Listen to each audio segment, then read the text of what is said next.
অন্যান্য সভ্যতার উত্থানে অনেক সময় লাগে, পতনটা হয় কুইক। কিন্তু ইসলামী সভ্যতার ক্ষেত্রে কার্ভটা পুরো ভিন্ন। ইসলামী সভ্যতার উত্থানটা হয় খুব দ্রুত। আপনি তো রিয়াজ ভাই আমাদের বাংলাদেশে আইওটি তে পড়াশোনা করে ইউএসএ তে পিএইচডি করেন এবং ইন্টেল একটা লম্বা সময় ধরে সিনিয়র ইঞ্জিনিয়ার হিসেবে কাজ করছেন ইন্টেল কর্পোরেশন ইউএসএ তে।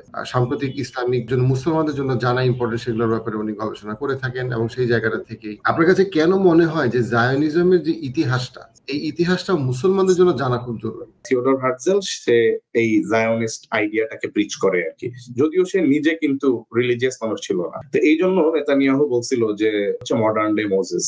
সো এইখানে কিন্তু শুধু জিউইশ অ্যাসপিরেশন বলে নাই, দেখেন এই চিঠিটাতে বলা হচ্ছে জিউইশ জায়নিস্ট অ্যাসপিরেশন। সো তার মানে ওরা খুব ক্লিয়ারলি জানতো যে it is something beyond only Jewish believe or faith. মুসলমানদের ইতিহাস মুসলমানদের জানাটা খুব জরুরি মুসলমানদের লেন্স। তাদের ধর্মীয় বিশ্বাস হচ্ছে থার্ড টেম্পল বানাইতে হইলে, মসজিদুল আকসায় ঢুকে তো আপনি নির্মাণ কাজ শুরু করতে হলে আপনাকে আগে পাক পবিত্র হইতে হবে। তো গরু জবাই দিয়ে ওই গরুটাকে পোড়ায় তার ছাইটাকে আপনি মাউন্ট অলিভের কাছে একটা স্প্রিং আছে ওইখানে ঢেলে ওই পানি দিয়ে আপনি পাক হবেন।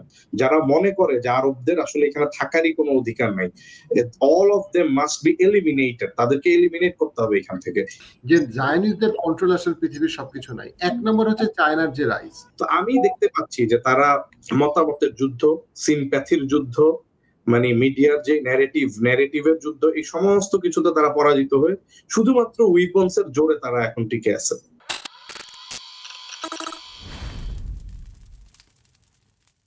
সো আমরা লাস্ট টাইম যখন আপনার সাথে পডকাস্ট করছিলাম about America, Palestine, Israel, particularly Israel নিয়ে আমরা অনেক ফোকাস করছিলাম। সেটা দর্শকরা অনেক বেশি পছন্দ করছিল এবং তাদের একটা রিকোয়েস্ট ছিল আপনার সাথে আবার একটা জায়নিজম নিয়ে ডিসকাশন করা। আজকে আমাদের এন্টায়ার ডিসকাশন হচ্ছে গিয়ে জায়নিজমের ইতিহাস এবং জায়নিজম কিভাবে পতনের দিকে যাচ্ছে, এই বিষয়ে আমরা ইনডেপথ আলোচনা করার চেষ্টা করব। তো রিয়াজ ভাই আমাদের বাংলাদেশে আইওটি তে পড়াশোনা করে ইউএসএ তে পিএইচডি করেন এবং পরবর্তীতে ইন্টেল একটা লম্বা সময় ধরে সিনিয়র ইঞ্জিনিয়ার হিসেবে কাজ করছেন ইন্টেল কর্পোরেশন ইউএসএ তে। সো পাশাপাশি উনি ইসলামিক সাহিত্য, সাম্প্রতিক ইসলামিক যে বিষয়গুলো আমাদের জন্য মুসলমানদের জন্য জানা ইম্পর্টেন্ট সেগুলোর ব্যাপারে উনি গবেষণা করে থাকেন এবং সেই জায়গাটা থেকেই আজকে ওনার কাছ থেকে আমরা ওনার ইনসাইট এবং ওনার কাছ থেকে আমরা শেখার চেষ্টা করবো ইনশাআল্লাহ। তো রিয়াজ ভাই আমরা যদি একদম শুরু করি যে জায়গাটায়, যে সেটা হচ্ছে গিয়ে যে আপনার কাছে কেন মনে হয় যে জায়নিজমের যে ইতিহাসটা, এই ইতিহাসটা মুসলমানদের জন্য জানা খুব জরুরি?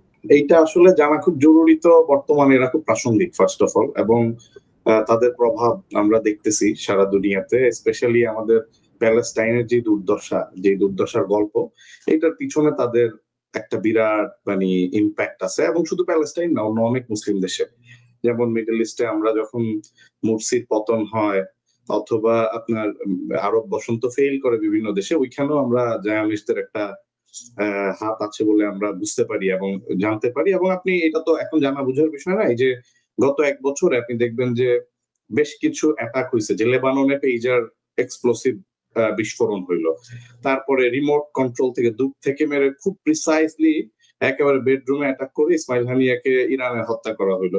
তো এগুলো থেকে পরিষ্কার যে আসলে মিডল ইস্টের অন্যান্য দেশেও জায়নিস্টদের প্রভাব বলয় বিস্তৃত হয়ে গেছে। এই জন্য আমাদের খুব ভালো করে বুঝতে হবে হাউ ইট স্টার্টেড, কিভাবে তারা শক্তিশালী হলো, এবং এটা বোঝাটা এই জন্য আমি মনে করি খুব জরুরি মুসলিমদের জন্য।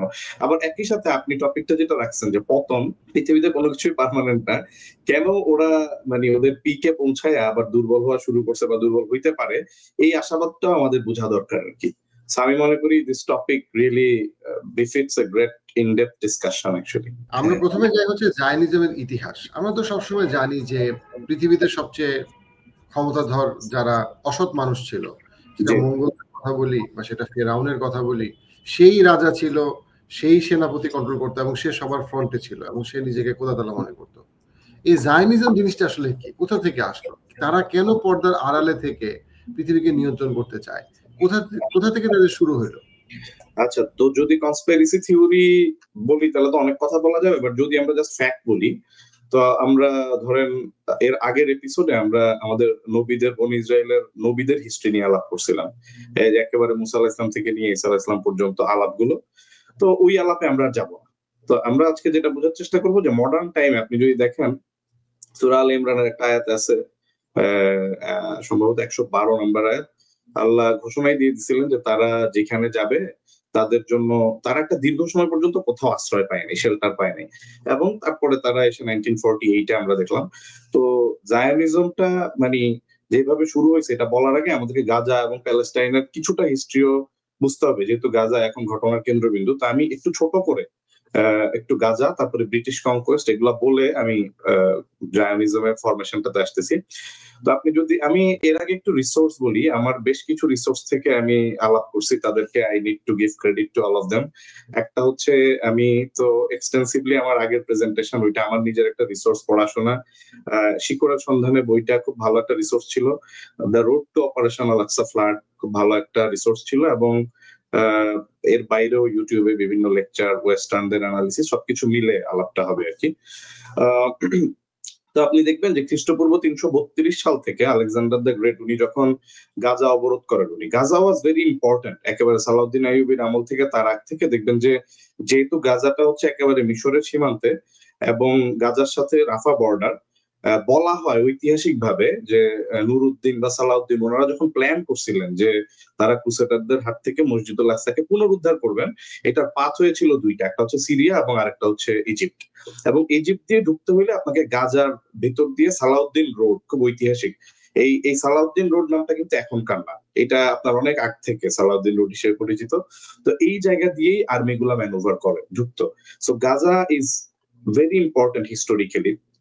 আলেকজান্ডার দ্য গ্রেট উনি যখন অ্যাটাক করেন, গাজা অবরোধ করেন প্রায় 100 দিন, এবং সে ওইখানে প্রত্যেকটা পুরুষ যোদ্ধাকে হত্যা করে, এটা খ্রিস্টপূর্ব 332 সালে, এবং তারপরে আপনার ছয় জাহাজ ভর্তি সম্পদ লুট করে নিয়ে যায় গাজা থেকে মেসিডোনিয়াতে। এবং গাজার লোক আগে কিন্তু একটা সময় দীর্ঘদিন আমরা যেটাকে আমরা প্রচলিত অর্থে ইহুদি বলি, জিউস বলি, এরকম ছিল বনি ইসরায়েলদের আমলে।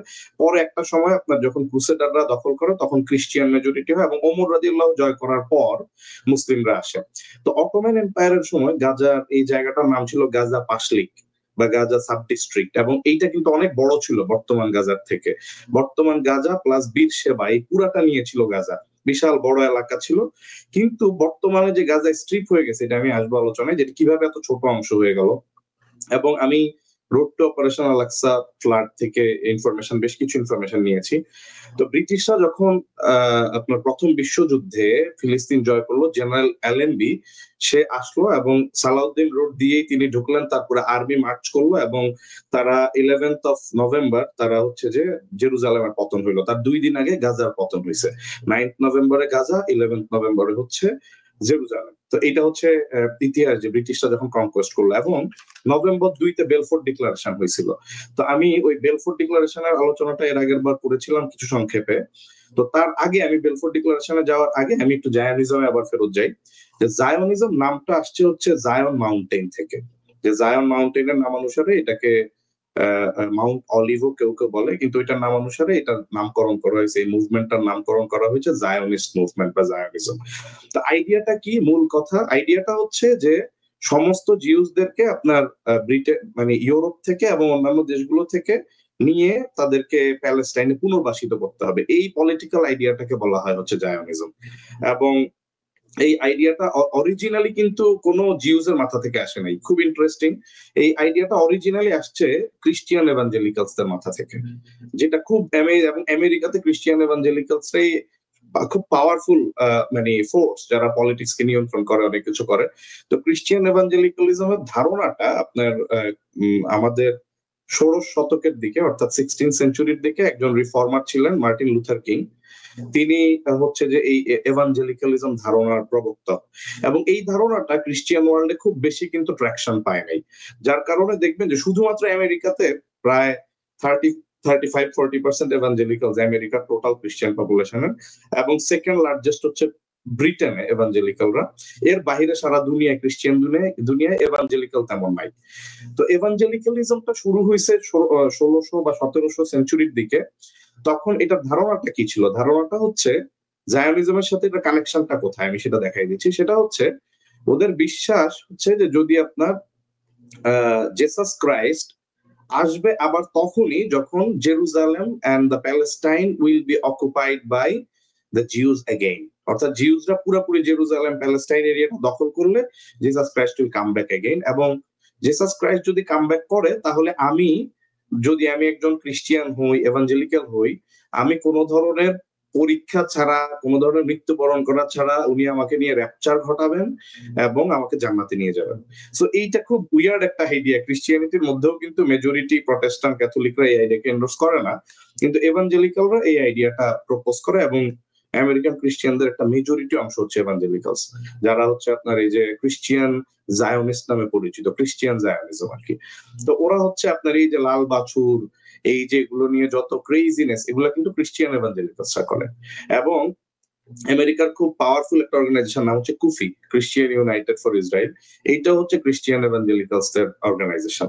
তো এইখান থেকে আসছে। তো ক্রিশ্চিয়ান এভাঞ্জেলিক্যালসরা যেটা চায় সেটা হচ্ছে যে সব জিউসরা প্যালেস্টাইনে রিটার্ন করুক, এবং তাহলে পরে আপনার এবং এতে কয়েকটা লাভ আছে। তাদের পলিটিক্যাল বেনিফিট হচ্ছে ইউরোপিয়ানরা জিউসদেরকে কখনো লাইক করে নাই, দেখবেন হিস্টোরিক্যালি। আপনি ফ্রান্স দেখেন, ইউকে দেখেন, জার্মানি দেখেন, কোথাও কিন্তু জিউসরা ভালো শেল্টার পায় নাই ফর আ লং টাইম। আমি শুধুমাত্র ওসমানী সালতানাতে জিউসরা কিছুটা শান্তিতে ছিল। সো ওদের একটা উদ্দেশ্য এটা ছিল যে আমরা জিউসদেরকে যেহেতু অপছন্দ করি, এখান থেকে আমরা বের করে দিব। আবার একই সাথে এভাঞ্জেলিক্যালদের যে মুভমেন্টটা, সেটা এইটাতে আরো পালে হাওয়া দিছে, যে যদি তাদের বিশ্বাসিত এটা যে যদি তারা জেরুজালেমে পুনর্বাসিত হয় তাহলে জিসাস ক্রাইস্ট আসবে। তো এই ক্রিশ্চিয়ান এভাঞ্জেলিক্যালসটা মূলত জায়োনিজমের একেবারে জিউসদের যে জায়োনিস্ট মুভমেন্ট, যেটা থিওডর হার্টজেল এটার জনক, তার আগ থেকেই এইটা ময়দানে ছিল এই ধারণাটা। তো এরপরে আপনার যেটা হইলো, আমি একটু স্লাইড দেখাই, আপনি যেহেতু বলছেন, তো আমার মনে হয় তাহলে আরেকটু সুবিধা হবে দর্শকদের বুঝতে। আচ্ছা, তো আমি যেখান থেকে শুরু করছিলাম যে এভাঞ্জেলিক্যাল ক্রিশ্চিয়ানরা অনেক আগে থেকে মুভমেন্টটা শুরু করে, কিন্তু জায়োনিস্ট মুভমেন্ট অফিসিয়ালি স্টার্ট হয় 1896 এ। যেটা যে তার আগে 1896 এর আগে থিওডর হার্টজেল সে অস্ট্রিয়ার ভিয়েনাতে থাকতো, এবং সে কিন্তু রিলিজিয়াস মানুষ না, সে একদমই ধার্মিক মানুষ না, সে প্র্যাকটিসিংও না, কিন্তু সে পলিটিক্যালি জাস্ট এই ধারণাটাকে ইউজ করতে চাইছে যে জিউসদেরকে নিয়ে আসতে হবে। এবং সে একটা বই লেখে, দ্য জিউস স্টেট, 1895 সালে। তো ওই বইটা আপনার মানে আপনার ইউকে লবিতে, তখনও তো ইউকে সুপার পাওয়ার ছিল, সেই যে আপনার জায়োনিস্ট লবির মাধ্যমে বেশ ভালো ট্র্যাকশন পায়।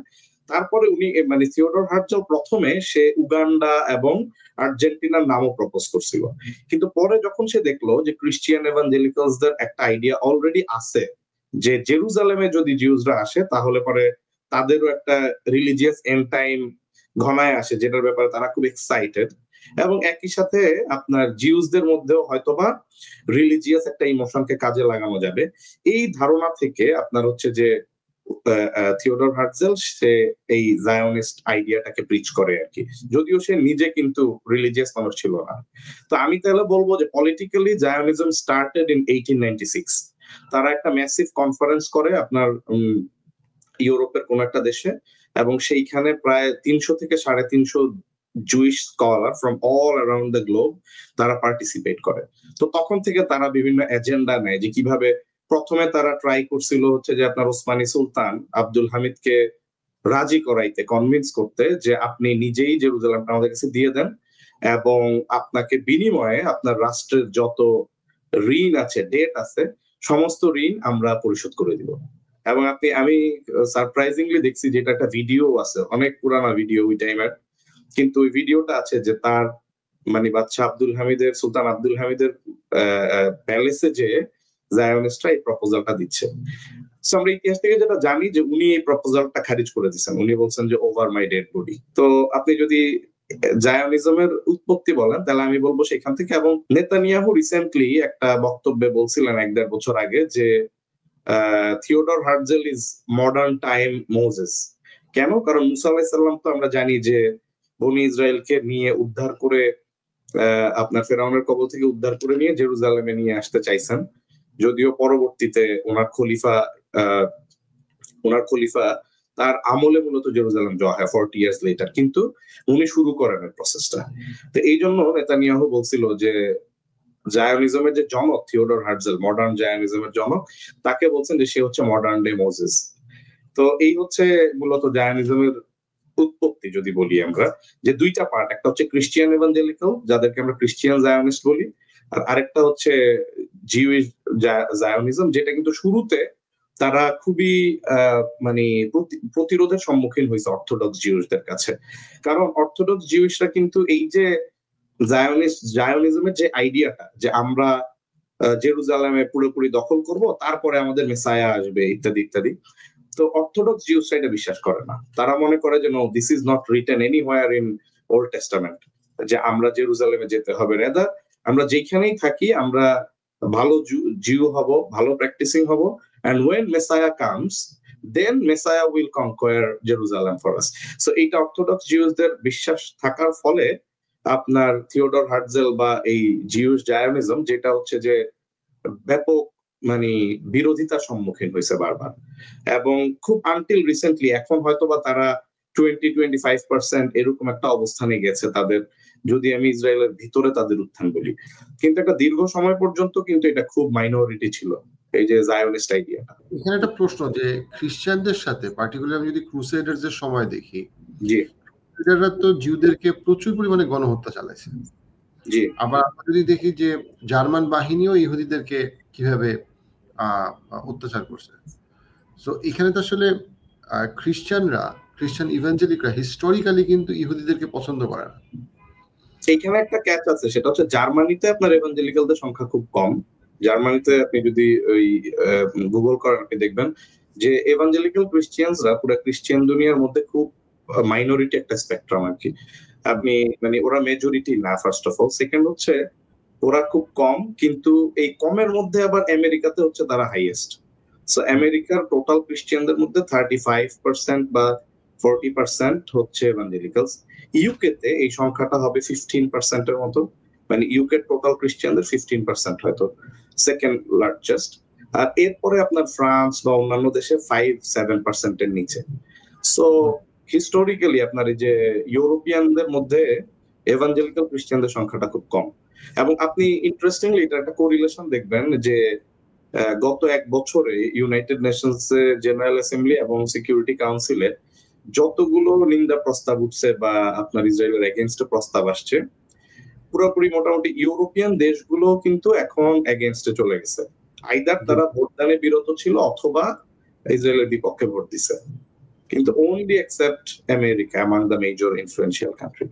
So that tells the answer যে আসলে এটা হচ্ছে যে তাদের Christian evangelical root has a deep significance এখানে। বা আমি যদি অন্য অর্থে বলি, ক্রিশ্চিয়ান জায়োনিস্টদের একটা বিরাট প্রভাব আছে আর কি এই আউটকামের জন্য। তো আমি যেটা বলতেছিলাম, আমি যদি একটু সামনে আগাই জায়োনিজম থেকে, যে আপনি দেখেন যে 1914 সালে যখন ফার্স্ট ওয়ার্ল্ড ওয়ার হলো এবং ব্রিটিশ জেনারেল অ্যালেনবি, এই যে ছবিটা দেখতেছেন ডান পাশে, উনি কিন্তু মূলত এই সালাউদ্দিন রোড দিয়ে গাজা বিজয় করার 2 দিন পরে জেরুজালেমে এসে তারা মার্চ করলো এবং জেরুজালেম জয় করলো, যেটা প্রথম বিশ্বযুদ্ধের পর। এবং ইন দ্য মিন টাইম আপনি জানেন যে সাইক্স-পিকো এগ্রিমেন্ট হয়েছিল ব্রিটিশ এবং ফ্রেঞ্চদের মধ্যে।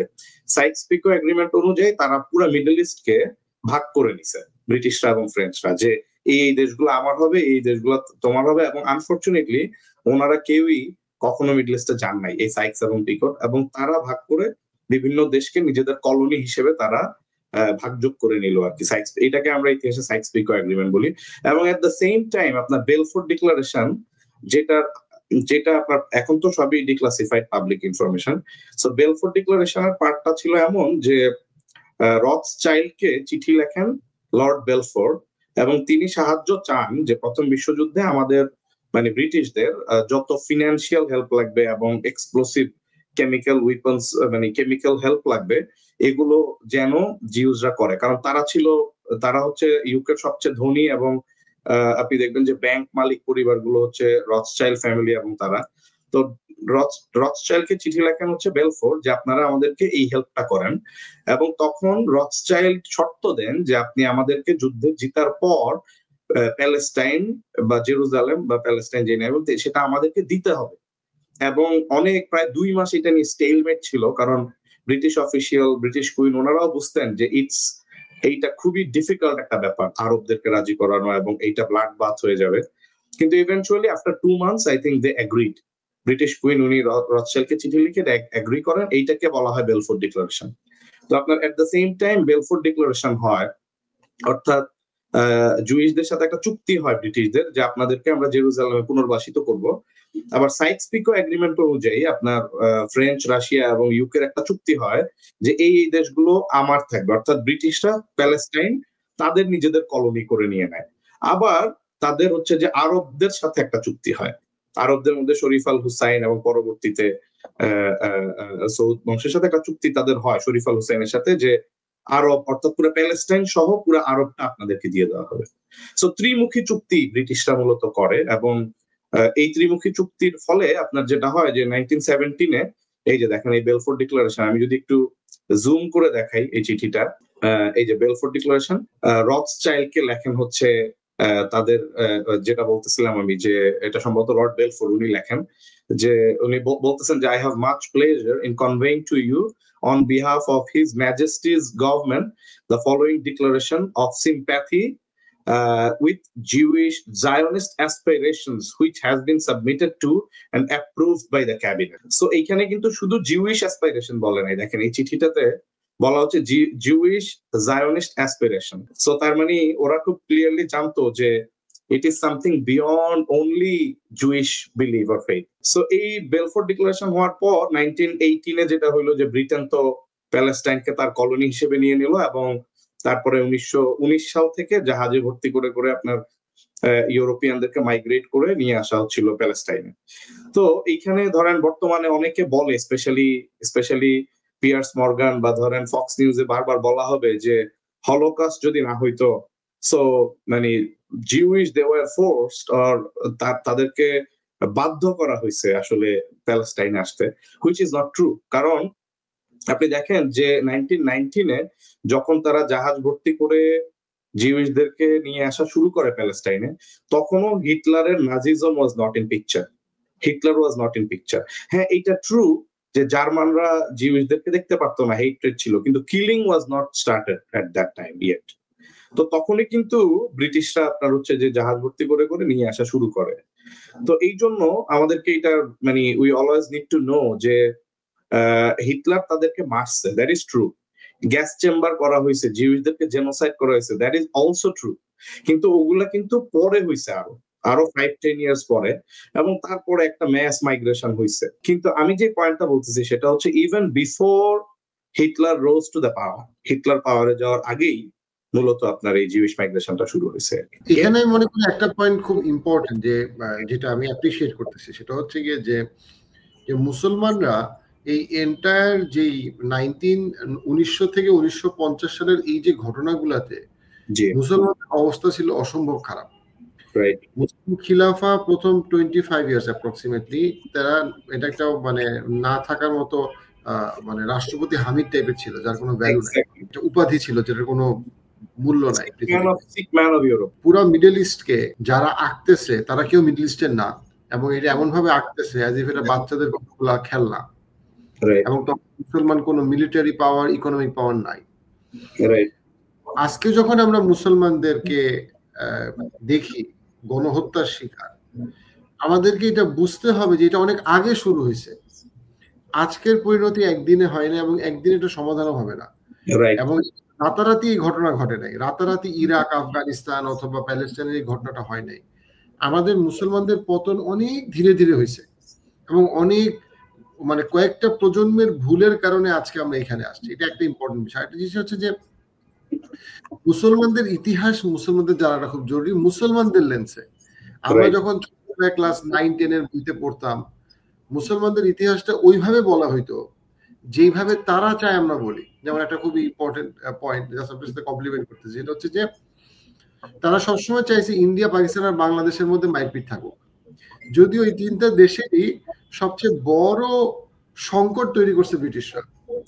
আমাদের যে বাংলা মিডিয়ামের যে সমাজ বিজ্ঞান ইতিহাস বই, সেই বইটা যেভাবে লেখা হয়েছে পুরো ঘটনাটাই ইন্ডিকেট করে যে অ্যাজ ইফ আমাদের ভাষা আন্দোলন সবচেয়ে বড় ব্যাপার ছিল।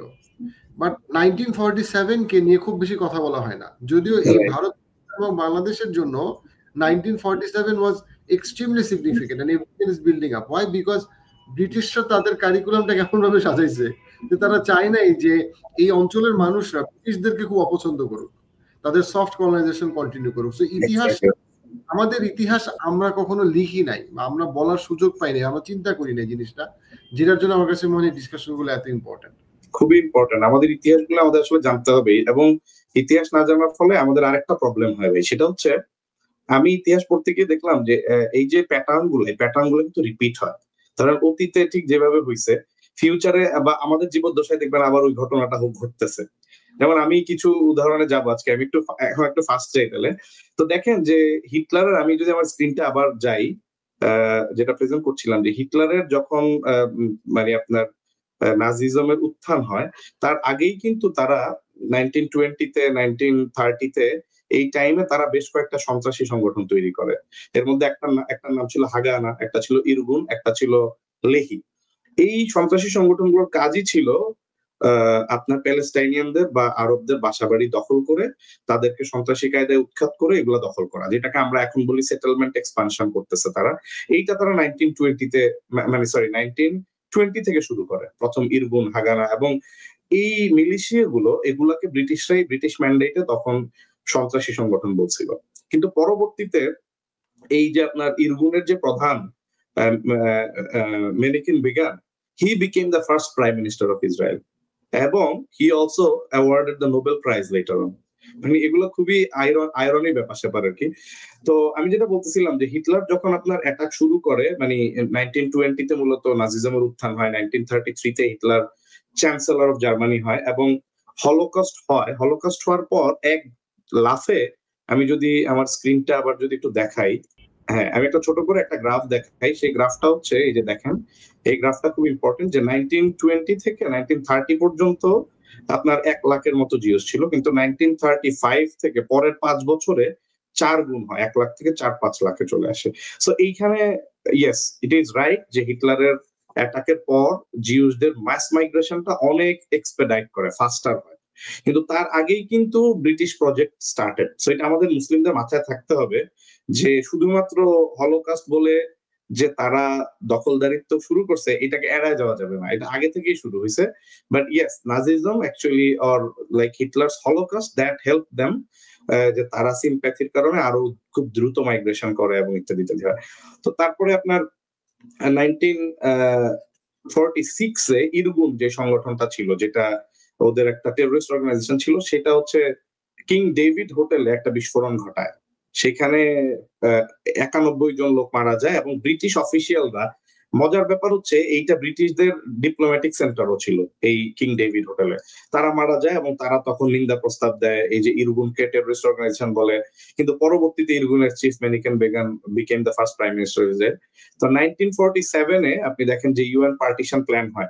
এইখানে আমি একটু আসতে চাচ্ছি যে 1947-এ যে পার্টিশন প্ল্যান হয়, এইটা বলা হয় রেজলিউশন 181, যেখানে আরব স্টেট গুলাকে 45% দেওয়ার প্রস্তাব করা হয়। যে ডান পাশের ছবিটা দেখেন, আমি যদি আবার জুম করি, এই ছবিটা দেখেন যে সো আরব স্টেট গুলো আপনার এই যে গ্রিন কালারের যেই দেখেন এখানে, তাদেরকে 45% অফ ল্যান্ড দেওয়ার প্রপোজ করা হয়, এবং জিউইশ স্টেট গুলোকে, নীল রঙের যেই পার্টটা আমার ম্যাপে, তাদেরকে 55% দেওয়া হয়। এবং তখন মাত্র 10% হচ্ছে জিউইশ পপুলেশন, মানে এত ম্যাস মাইগ্রেশনের পরেও তখন টোটাল আরবদের তুলনায় 10% হচ্ছে ইহুদি আর 90% হচ্ছে মুসলিম। কিন্তু প্রপোজাল দেওয়া হয় 55% ল্যান্ড তাদেরকে দেওয়া হবে। তো স্বাভাবিকভাবেই এই প্রস্তাবটা পুরোপুরি মুসলিম লিডাররা মানে তারা প্রত্যাখ্যান করেন। ফলশ্রুতিতে কি হয় যে এই রেজলিউশনটা পাশ করানো ছাড়াই ব্রিটেন, তাদের যেহেতু কলোনি ছিল, তারা 1948-এ একতরফা ভাবে শুধুমাত্র স্টেট অফ ইসরায়েল ডিক্লেয়ার করে তাদের কলোনি যেই দিন শেষ হবে, মানে তারা কলোনিকে স্বাধীন করে দিয়ে বের হয়ে যাবে, তার আগের দিন তারা ঘোষণা দিল যে স্টেট অফ ইসরায়েলকে তারা স্বীকৃতি দিয়ে তারা বের হয়ে গেল, এবং প্যালেস্টাইনের কোনো কথাই উল্লেখ থাকলো না। So this is what happened, এবং এইটাই আমেরিকা এবং ইউকে হইতে দিছে। তো তখন আপনার একটা মানে আমাদের যেটাকে ফার্স্ট নাকবা বলা হয়, নাকবা মানে হচ্ছে মানে ব্যাপকভাবে আমাদের মুসলিম আরবরা তারা তাদের বাসা বাড়ি, ভিটা বাড়ি ছেড়ে তারা বের হয়ে যেতে হয়। তাদেরকে এমন মানে আক্রমণ করা হয়েছে যে তারা টিকতে পারে নাই, তাদের বসত বাড়ি ছেড়ে 7.5 লক্ষ প্যালেস্টাইনিয়ান তাদেরকে বের হয়ে যেতে হয় প্যালেস্টাইন থেকে। এইটাকে আমরা ইতিহাসে ফার্স্ট নাকবা বলা হয় আর কি। এবং ইউএসএ তখন কোনো নিন্দা প্রস্তাব দেয় নাই, ইউকে তো নিজেরাই এটা হইতে দিছে, ফলে এই ঘটনাটা ঘটছে। এবং তারপরে আমরা বাকি স্টোরিটা আমাদের দর্শকরা সম্ভবত জানেন, যে ডান পাশের এই ছবিটা দেখেন যে কিভাবে দিন দিন প্যালেস্টাইনের ম্যাপটা সংকুচিত হইল। 1947-এ ছিল এই সবুজ অংশ পুরাটা ছিল মানে ফিলিস্তিন। 1948-এ ইউএন প্ল্যান যেটা, সেইখানে প্রস্তাব করা হইলো যে সাদা অংশটা হবে ইসরায়েলের আর সবুজ গুলো হচ্ছে প্যালেস্টাইন। তারপরে তো 1949 থেকে 67-এ যেতে যেতে আমরা পুরা ভাগ হয়ে কি হইলো, ওয়েস্ট ব্যাংক আর গাজা স্ট্রিপ এই দুইটা ভাগে ভাগ হয়ে গেল। সো এর মধ্যে ভাগ হয়ে পড়ে গেল তারা, এবং এর মধ্যে আসলে অনেকগুলো ঘটনা ঘটছে। যেমন আমি 1948 থেকে 1967-এ যাওয়ার আগে গাজা স্ট্রিপ কিভাবে ছোট হয়ে যায় এইটার একটা ছোট্ট হিস্ট্রি বলতে চাই। সেটা হচ্ছে আপনার যখন এই 1948-এ নাকবার পরে 1948 থেকে 52-54 পর্যন্ত আপনার যুদ্ধ হয়, মানে প্যালেস্টাইনে অনেক স্বেচ্ছাসেবকরা যায়, মুসলিম ব্রাদারহুড থেকে অনেক স্বেচ্ছাসেবকরা যায়, মিশরীয় বাহিনী তখনও ইজিপশিয়ান মানে জামাল নাসেরের বাহিনী তারা পর্যন্ত বাহিনী পাঠায়, এবং Jordan in the meantime তখন একটা গাদ্দারি করে। জর্ডান আপনার মাঝখানে আপনার হচ্ছে যে ইসরায়েলকে ইনফরমেশন দিয়ে হেল্প করে, এবং এই যে ইজিপ্ট এবং ব্রাদারহুডের সম্মিলিত বাহিনী ফলশ্রুতিতে তারা ইসরায়েলের সাথে টিকতে পারে না, এবং তখন ইসরায়েল কাউন্টার অ্যাটাক করে যেটা করে যে গাজার যেই বিরাট এরিয়াটা আগে ছিল, গাজা প্লাস বীরশেবা এই দুইটা সাব ডিস্ট্রিক্ট নিয়ে এইটা পুরা ভাগ হয়ে শুধুমাত্র গাজা স্ট্রিপ হয়ে গেল ছোট্ট, এবং গাজা স্ট্রিপটা হয়ে গেল মানে 365 বর্গ কিলোমিটারের ছোট্ট একটা স্ট্রিপ, মানে খুবই ছোট। এবং আগে ছিল 80,000 মানুষ, এটা ডাবল ল্যান্ডে মানে বীরশেবা প্লাস গাজায়। আর নাকবার ফলশ্রুতিতে আপনার যেই বিরাট লোকজন, বিরাট সংখ্যক লোকজন পশ্চিম তীর বা প্যালেস্টাইনের সব গ্রামগঞ্জ থেকে উৎখাত হয়ে গেল, তাদের একটা বিরাট অংশ যে গাজায় ঢুকতে বাধ্য হইলো। কেউ কেউ হয়তো অন্য দেশে চলে যেতে পারছে, বাট যারা পারে নাই তাদের একটা বিরাট অংশ গাজায়। তো গাজার আয়তন হয়ে গেল 3 ভাগের 1 ভাগ বা আরো ছোট, কিন্তু মানুষ বেড়ে গেল 4 গুণ। আগে ছিল 80,000, এখন মানুষ হলো প্রায় 2,80,000। তো এবং একই সাথে কি হইলো আপনার পশ্চিম তীর মানে ওয়েস্ট ব্যাংক যেটা, তখনও কিন্তু এখন কিন্তু পরে তো এটাকে ওয়েস্ট ব্যাংক বলা হয়, কিন্তু আপনার 1950s এর দিকে ওয়েস্ট ব্যাংকে কি করলো তখন জর্ডান তারা এটাকে অ্যানেক্স করে নিল।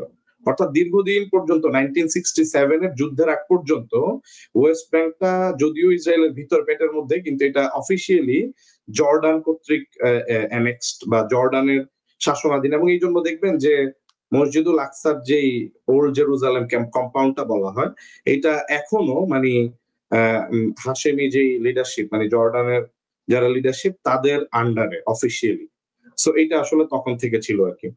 তো মজার একটা ব্যাপার হচ্ছে তখন জর্ডানের যে ইকওয়ান ছিল বা ব্রাদারহুড, তারা হচ্ছে কেবলমাত্র মানে আপনার যেহেতু জর্ডান অ্যানেক্সড হয়ে মানে জর্ডান যেহেতু পশ্চিম দিকে অ্যানেক্স করে, এবং ওই যুদ্ধে মূলত গাজা স্ট্রিপ পরাজিত হয় বা মুসলিমরা আসলে পরাজিত হয় ইসরায়েলের কাছে, তখন জর্ডানিয়ান ইকওয়ান তারা চিন্তা করে যে আমরা শুধুমাত্র সোশ্যাল ওয়েলফেয়ার করি। এখন তারা তখন তাদের ট্রান্সফরমেশন ঘটায়, তারা শুধুমাত্র সামাজিক জনকল্যাণমূলক কাজে মনোনিবেশ করলো আর কি। যে তারা ধরেন হসপিটাল বানাচ্ছে, তারা দাওয়াতি কাজ করতেছে, তারা মানুষজনকে পড়াশোনা করাচ্ছে, মসজিদ মানে বানাচ্ছে, ইসলামিক স্কুল ইত্যাদি ইত্যাদি।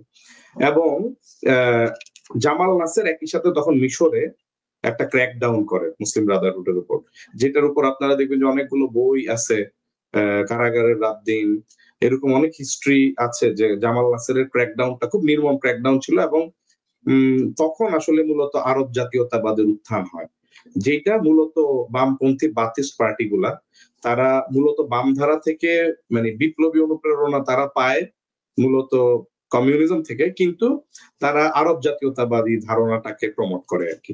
মানে বাম এবং আরব জাতীয়তাবাদের একটা মিক্সচার, এরকম একটা উত্থান আসলে হয়। এবং জামাল নাসেরের সাথে দ্বিতীয় আরব ইসরায়েল যুদ্ধ হয় 1956-এ।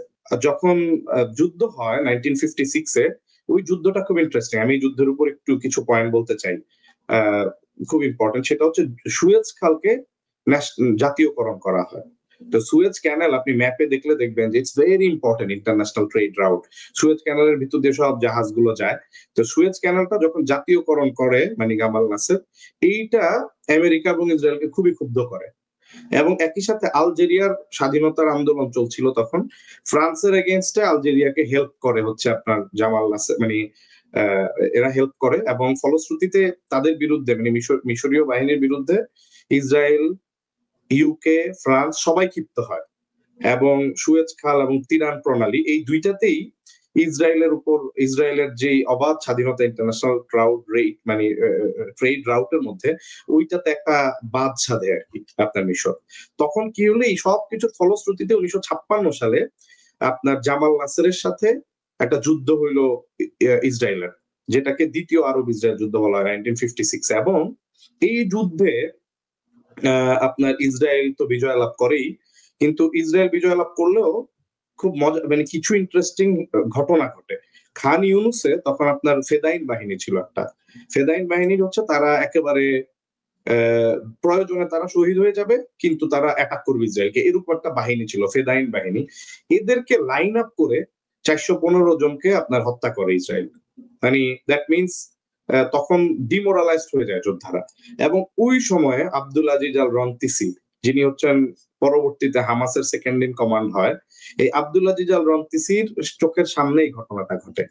এই যে আপনার খান ইউনিসে যখন মানে ইসরায়েলি আর্মি এসে দেখা যাচ্ছে যে ফেদাইনদেরকে হত্যা করে লাইন আপ করে, তো এইটা আব্দুল আজিজ রন্তিসি তখন 9 বছরের একটা ছেলে, তার ব্রেইনে কিন্তু একটা দাগ কাটে যে আমরা we need to do something, এই চেতনাটা হয় আর কি। এবং একই সাথে ধরেন আন্তর্জাতিক চাপের কারণে ইসরায়েল পিছু হটে, এবং তখন সুয়েজ ক্যানালের যে নিয়ন্ত্রণটা এইটা মিশরের হাতে অফিসিয়ালি আসে ইন্টারন্যাশনাল অ্যাপ্রুভাল দ্বারা। তো এর ফলশ্রুতিতে জামাল নাসের আরো ডেসপারেট এবং আরো জনপ্রিয় হয়ে যান। তার যে আরব জাতীয়তাবাদ, এটা পুরো আরব জুড়ে এটার উত্থান হয় আর কি, আরব জাতীয়তাবাদের উত্থান। এবং তখন মূলত পিএলও এবং ফাতাহের উত্থান হয়। তো আমি ফাতাহ নিয়ে খুব ফাতাহের স্টোরিটা আমাদের দর্শকদের জানা দরকার, কারণ ফাতাহ মুভমেন্টের একটা ট্রান্সফরমেশন হয়। আপনারা দেখবেন শুরুতে এটা খুব বিপ্লবী একটা দল ছিল যারা আনকম্প্রোমাইজিং, কিন্তু ধীরে ধীরে তাদের মধ্যে দুর্নীতি প্রবেশ করে, তারা কম্প্রোমাইজ করে ইসরায়েল আমেরিকার সাথে। এই ইতিহাসগুলো ছোট ছোট করে কিছু বিটস এন্ড পিসেস বলবো। তো ইয়াসির আরাফাত যখন মানে শুরু করেন প্রথম ফাতাহ মুভমেন্টটা, উনি যখন স্টুডেন্ট ছিলেন, উনিও কিন্তু মূলত বাম বিপ্লবী আদর্শ দ্বারা অনুপ্রাণিত হন, এবং তার দুইজন মানে কমান্ডার বা সহকর্মী ছিল, তাদের নাম ছিল আবু ইয়াদ এবং আবু জিহাদ। তো এদের মাধ্যমে উনি ফাতাহ মুভমেন্টটা দাঁড় করাইলেন। এবং একই সাথে খেয়াল করবেন যে ইসরায়েলে কিন্তু তখন রিলিজিয়াস যে এক্সট্রিম গ্রুপটা, এইটার উত্থান কিন্তু তখনো হয় নাই। 1960s এর কথা বলতেছি। হ্যাঁ, ইসরায়েল আরবদেরকে পিঠাচ্ছে, সব করতেছে পলিটিক্যাল মোটিভেশন থেকে, কিন্তু একেবারে যে রিলিজিয়াস এক্সট্রিম ভিউ যে মানে আমরা আজকে এটা করলে, লাল গরু জবাই দিলে কালকে হচ্ছে যে মাসিহ চলে আসবে, এই যে এক্সট্রিম ধারণাটা ইসরায়েলিদের মধ্যে, এইটা তখন উত্থান হয় নাই। এরা তখন 1-2% না ওই টাইমে। তো কিন্তু ইট স্টার্টেড 1980s থেকে, আমি ওইটা সংক্ষেপে বলবো। তো আপনার তখন আর কি যেটা হয় যে 1967 এর যুদ্ধে আপনার জর্ডান নদীর যে ওয়াটার ক্যারিয়ার, এইটাকে হচ্ছে যে আপনার প্রোটেক্ট করার জন্য, কারণ ইসরায়েলের একমাত্র মানে মিঠা পানির উৎস হচ্ছে জর্ডান রিভার থেকে আসা, জর্ডান রিভারের থেকে আসা, যেটাকে আমরা সি অফ গ্যালিলি বলি। তা আপনি যদি ইসরায়েল মানে যদি জর্ডান যদি ধরেন ওখানে কোনো বাদ দিয়ে দেয় বা পানি আটকায় দেয়, তাহলে ইসরায়েলের একমাত্র মিঠা পানির উৎস বন্ধ হয়ে যায়। সো তখন আপনার জর্ডান থেকে আপনার সিরিয়ার সাথে জর্ডানের একটা গন্ডগোল লেগে যায়, এবং ফাতাহের যে ফেদাইন একটা বাহিনী তৈরি করে তখন আপনার হচ্ছে যে ইয়াসির আরাফাত। ফেদাইন বাহিনী মানে কি, যারা হচ্ছে ইসরায়েলিদেরকে পাল্টা জবাব দেওয়ার জন্য গেরিলা পদ্ধতিতে হামলা করবে। তো এইটা ফাতাহ মুভমেন্টের এই যারা ফেদাইনরা, তারা সিরিয়া থেকে আপনার এবং জর্ডান থেকে ইসরায়েলের সাথে পাল্টা যুদ্ধ শুরু করে, ছোট ছোট গেরিলা আক্রমণ। ওদের ক্যাপাসিটি তো খুব কম, বাট গেরিলা আক্রমণ করতে। এবং মিশর এবং সিরিয়া এরাও তখন সমর্থন দেয় এই ইয়াসির আরাফাতের এই ফেদাইন গ্রুপকে, এবং মিশর সিনাইয়ে সৈন্য পর্যন্ত পাঠায়। এই সব কিছুর কম্বাইন্ড ইফেক্টকে রেসপন্ড করতে যে হয় 1967 এর যে ওয়ারটা, কিন্তু Israel was so powerful actually যে এই কম্বাইন্ড ফোর্সও 6 দিন টিকতে পারে না ইসরায়েলের সামনে।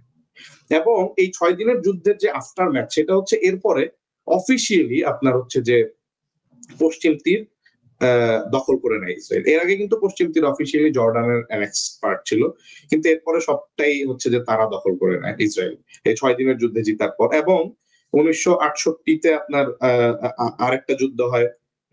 ওই যুদ্ধে এই গেরিলা অ্যাটাকের মাধ্যমে ফাতাহ এবং পিএলও মুভমেন্টের উত্থান হয়। তা আমি যখন পিএলও বলবো, পিএলও কিন্তু শুধু ফাতাহ না, প্যালেস্টাইনিয়ান লিবারেশন অর্গানাইজেশন, এইটা হচ্ছে একটা মোর্চা। এর মধ্যে ফাতাহ মুভমেন্ট ছিল, আরো বাম 2টা গ্রুপও ছিল। সো ফাতাহের অ্যাপ্রোচটা ছিল একটা ডিপ্লোম্যাটিক অ্যাপ্রোচ, রাইট? আমরা ডিপ্লোম্যাটিক্যালি ইসরায়েলকে আমরা ফেস করবো, দ্যাট ওয়াজ ফাতাহ। আর হামাসের অ্যাপ্রোচ ছিল বরাবরই একটা গেরিলা অ্যাটাক। এইখানে কিছু ট্রান্সফরমেশন হয়েছে, আমি একটু অ্যাড করি। শুরুতে ফাতাহ একটু আপনার, যদিও ফাতাহ ইসলামিক ধারণায় উদ্বুদ্ধ ছিল না, বাম, কিন্তু ফাতাহ শুরুতে আপনার কিছু গেরিলা অ্যাটাক করে তারা। কিন্তু 1968 এর পরে ইয়ম কাপুর যুদ্ধের পর পিএলও ডিসিশন নেয় যে Israel is too strong for আস।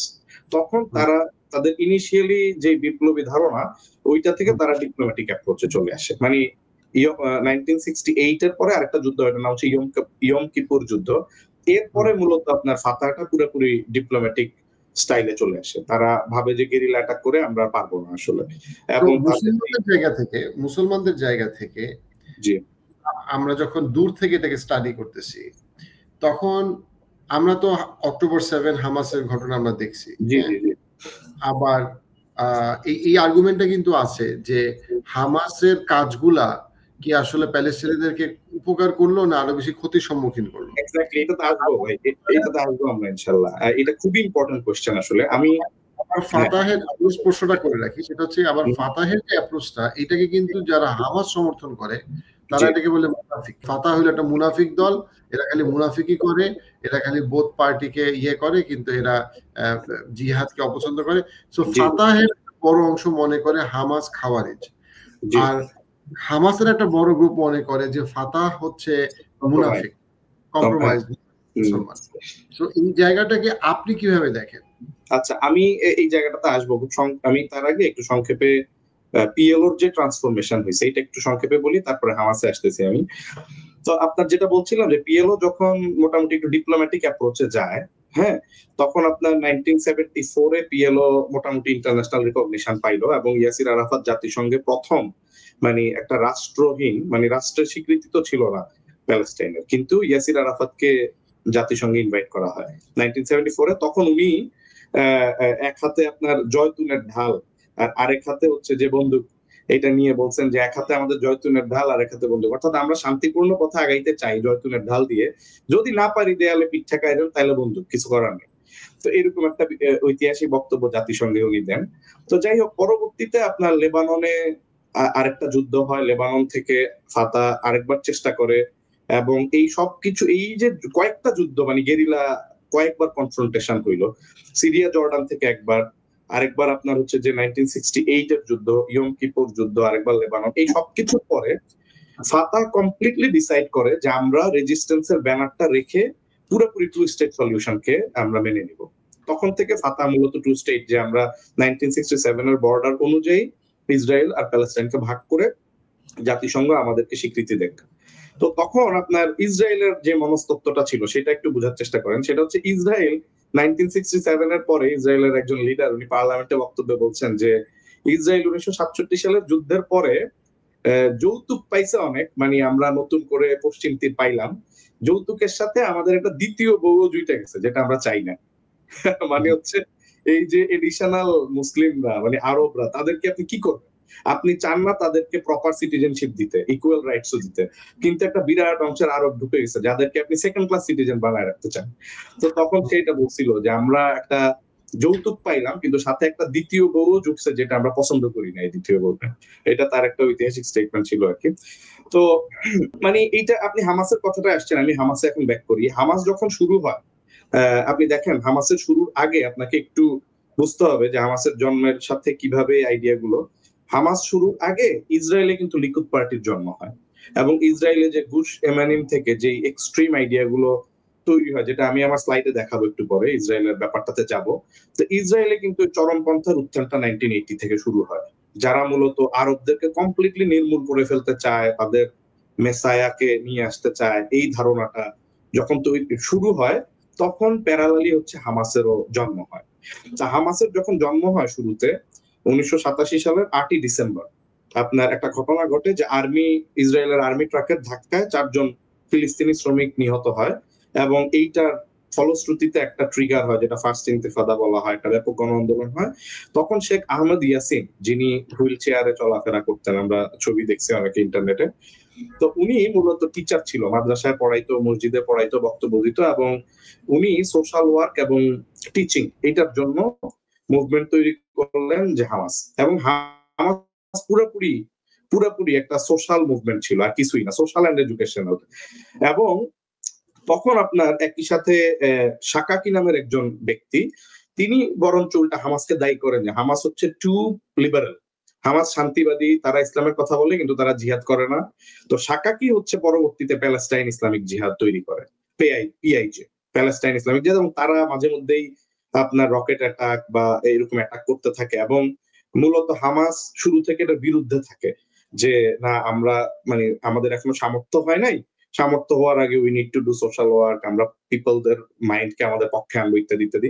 কিন্তু দেখা গেল যে আপনার ইসরায়েলের যে ক্রমাগত হামলা, এবং ইসরায়েল ক্রমাগত একটার পর একটা যুদ্ধ চাপায় দিচ্ছে, তাদের সেটলার এক্সপানশন করতেছে, এইটা, এবং আপনার ইসলামিক জিহাদ সহ অন্যান্য যে গ্রুপগুলো যারা একেবারে সশস্ত্র কনফ্লিক্টে যাওয়াটাকে প্রমোট করতো, তাদের একটা বিরাট চাপের ফলে 1989 বা 90s এর দিকে হামাস তখন ডিসাইড করে যে ঠিক আছে, ছোট পরিসরে হইলে আমাদের একটা মিলিটারি ফ্রন্ট থাকবে, যাদের কাজ হবে ডিফেন্সিভ অ্যাটাক, মানে অর্থাৎ ইসরায়েলের অ্যাটাকের জবাবে শুধুমাত্র অ্যাটাক করা।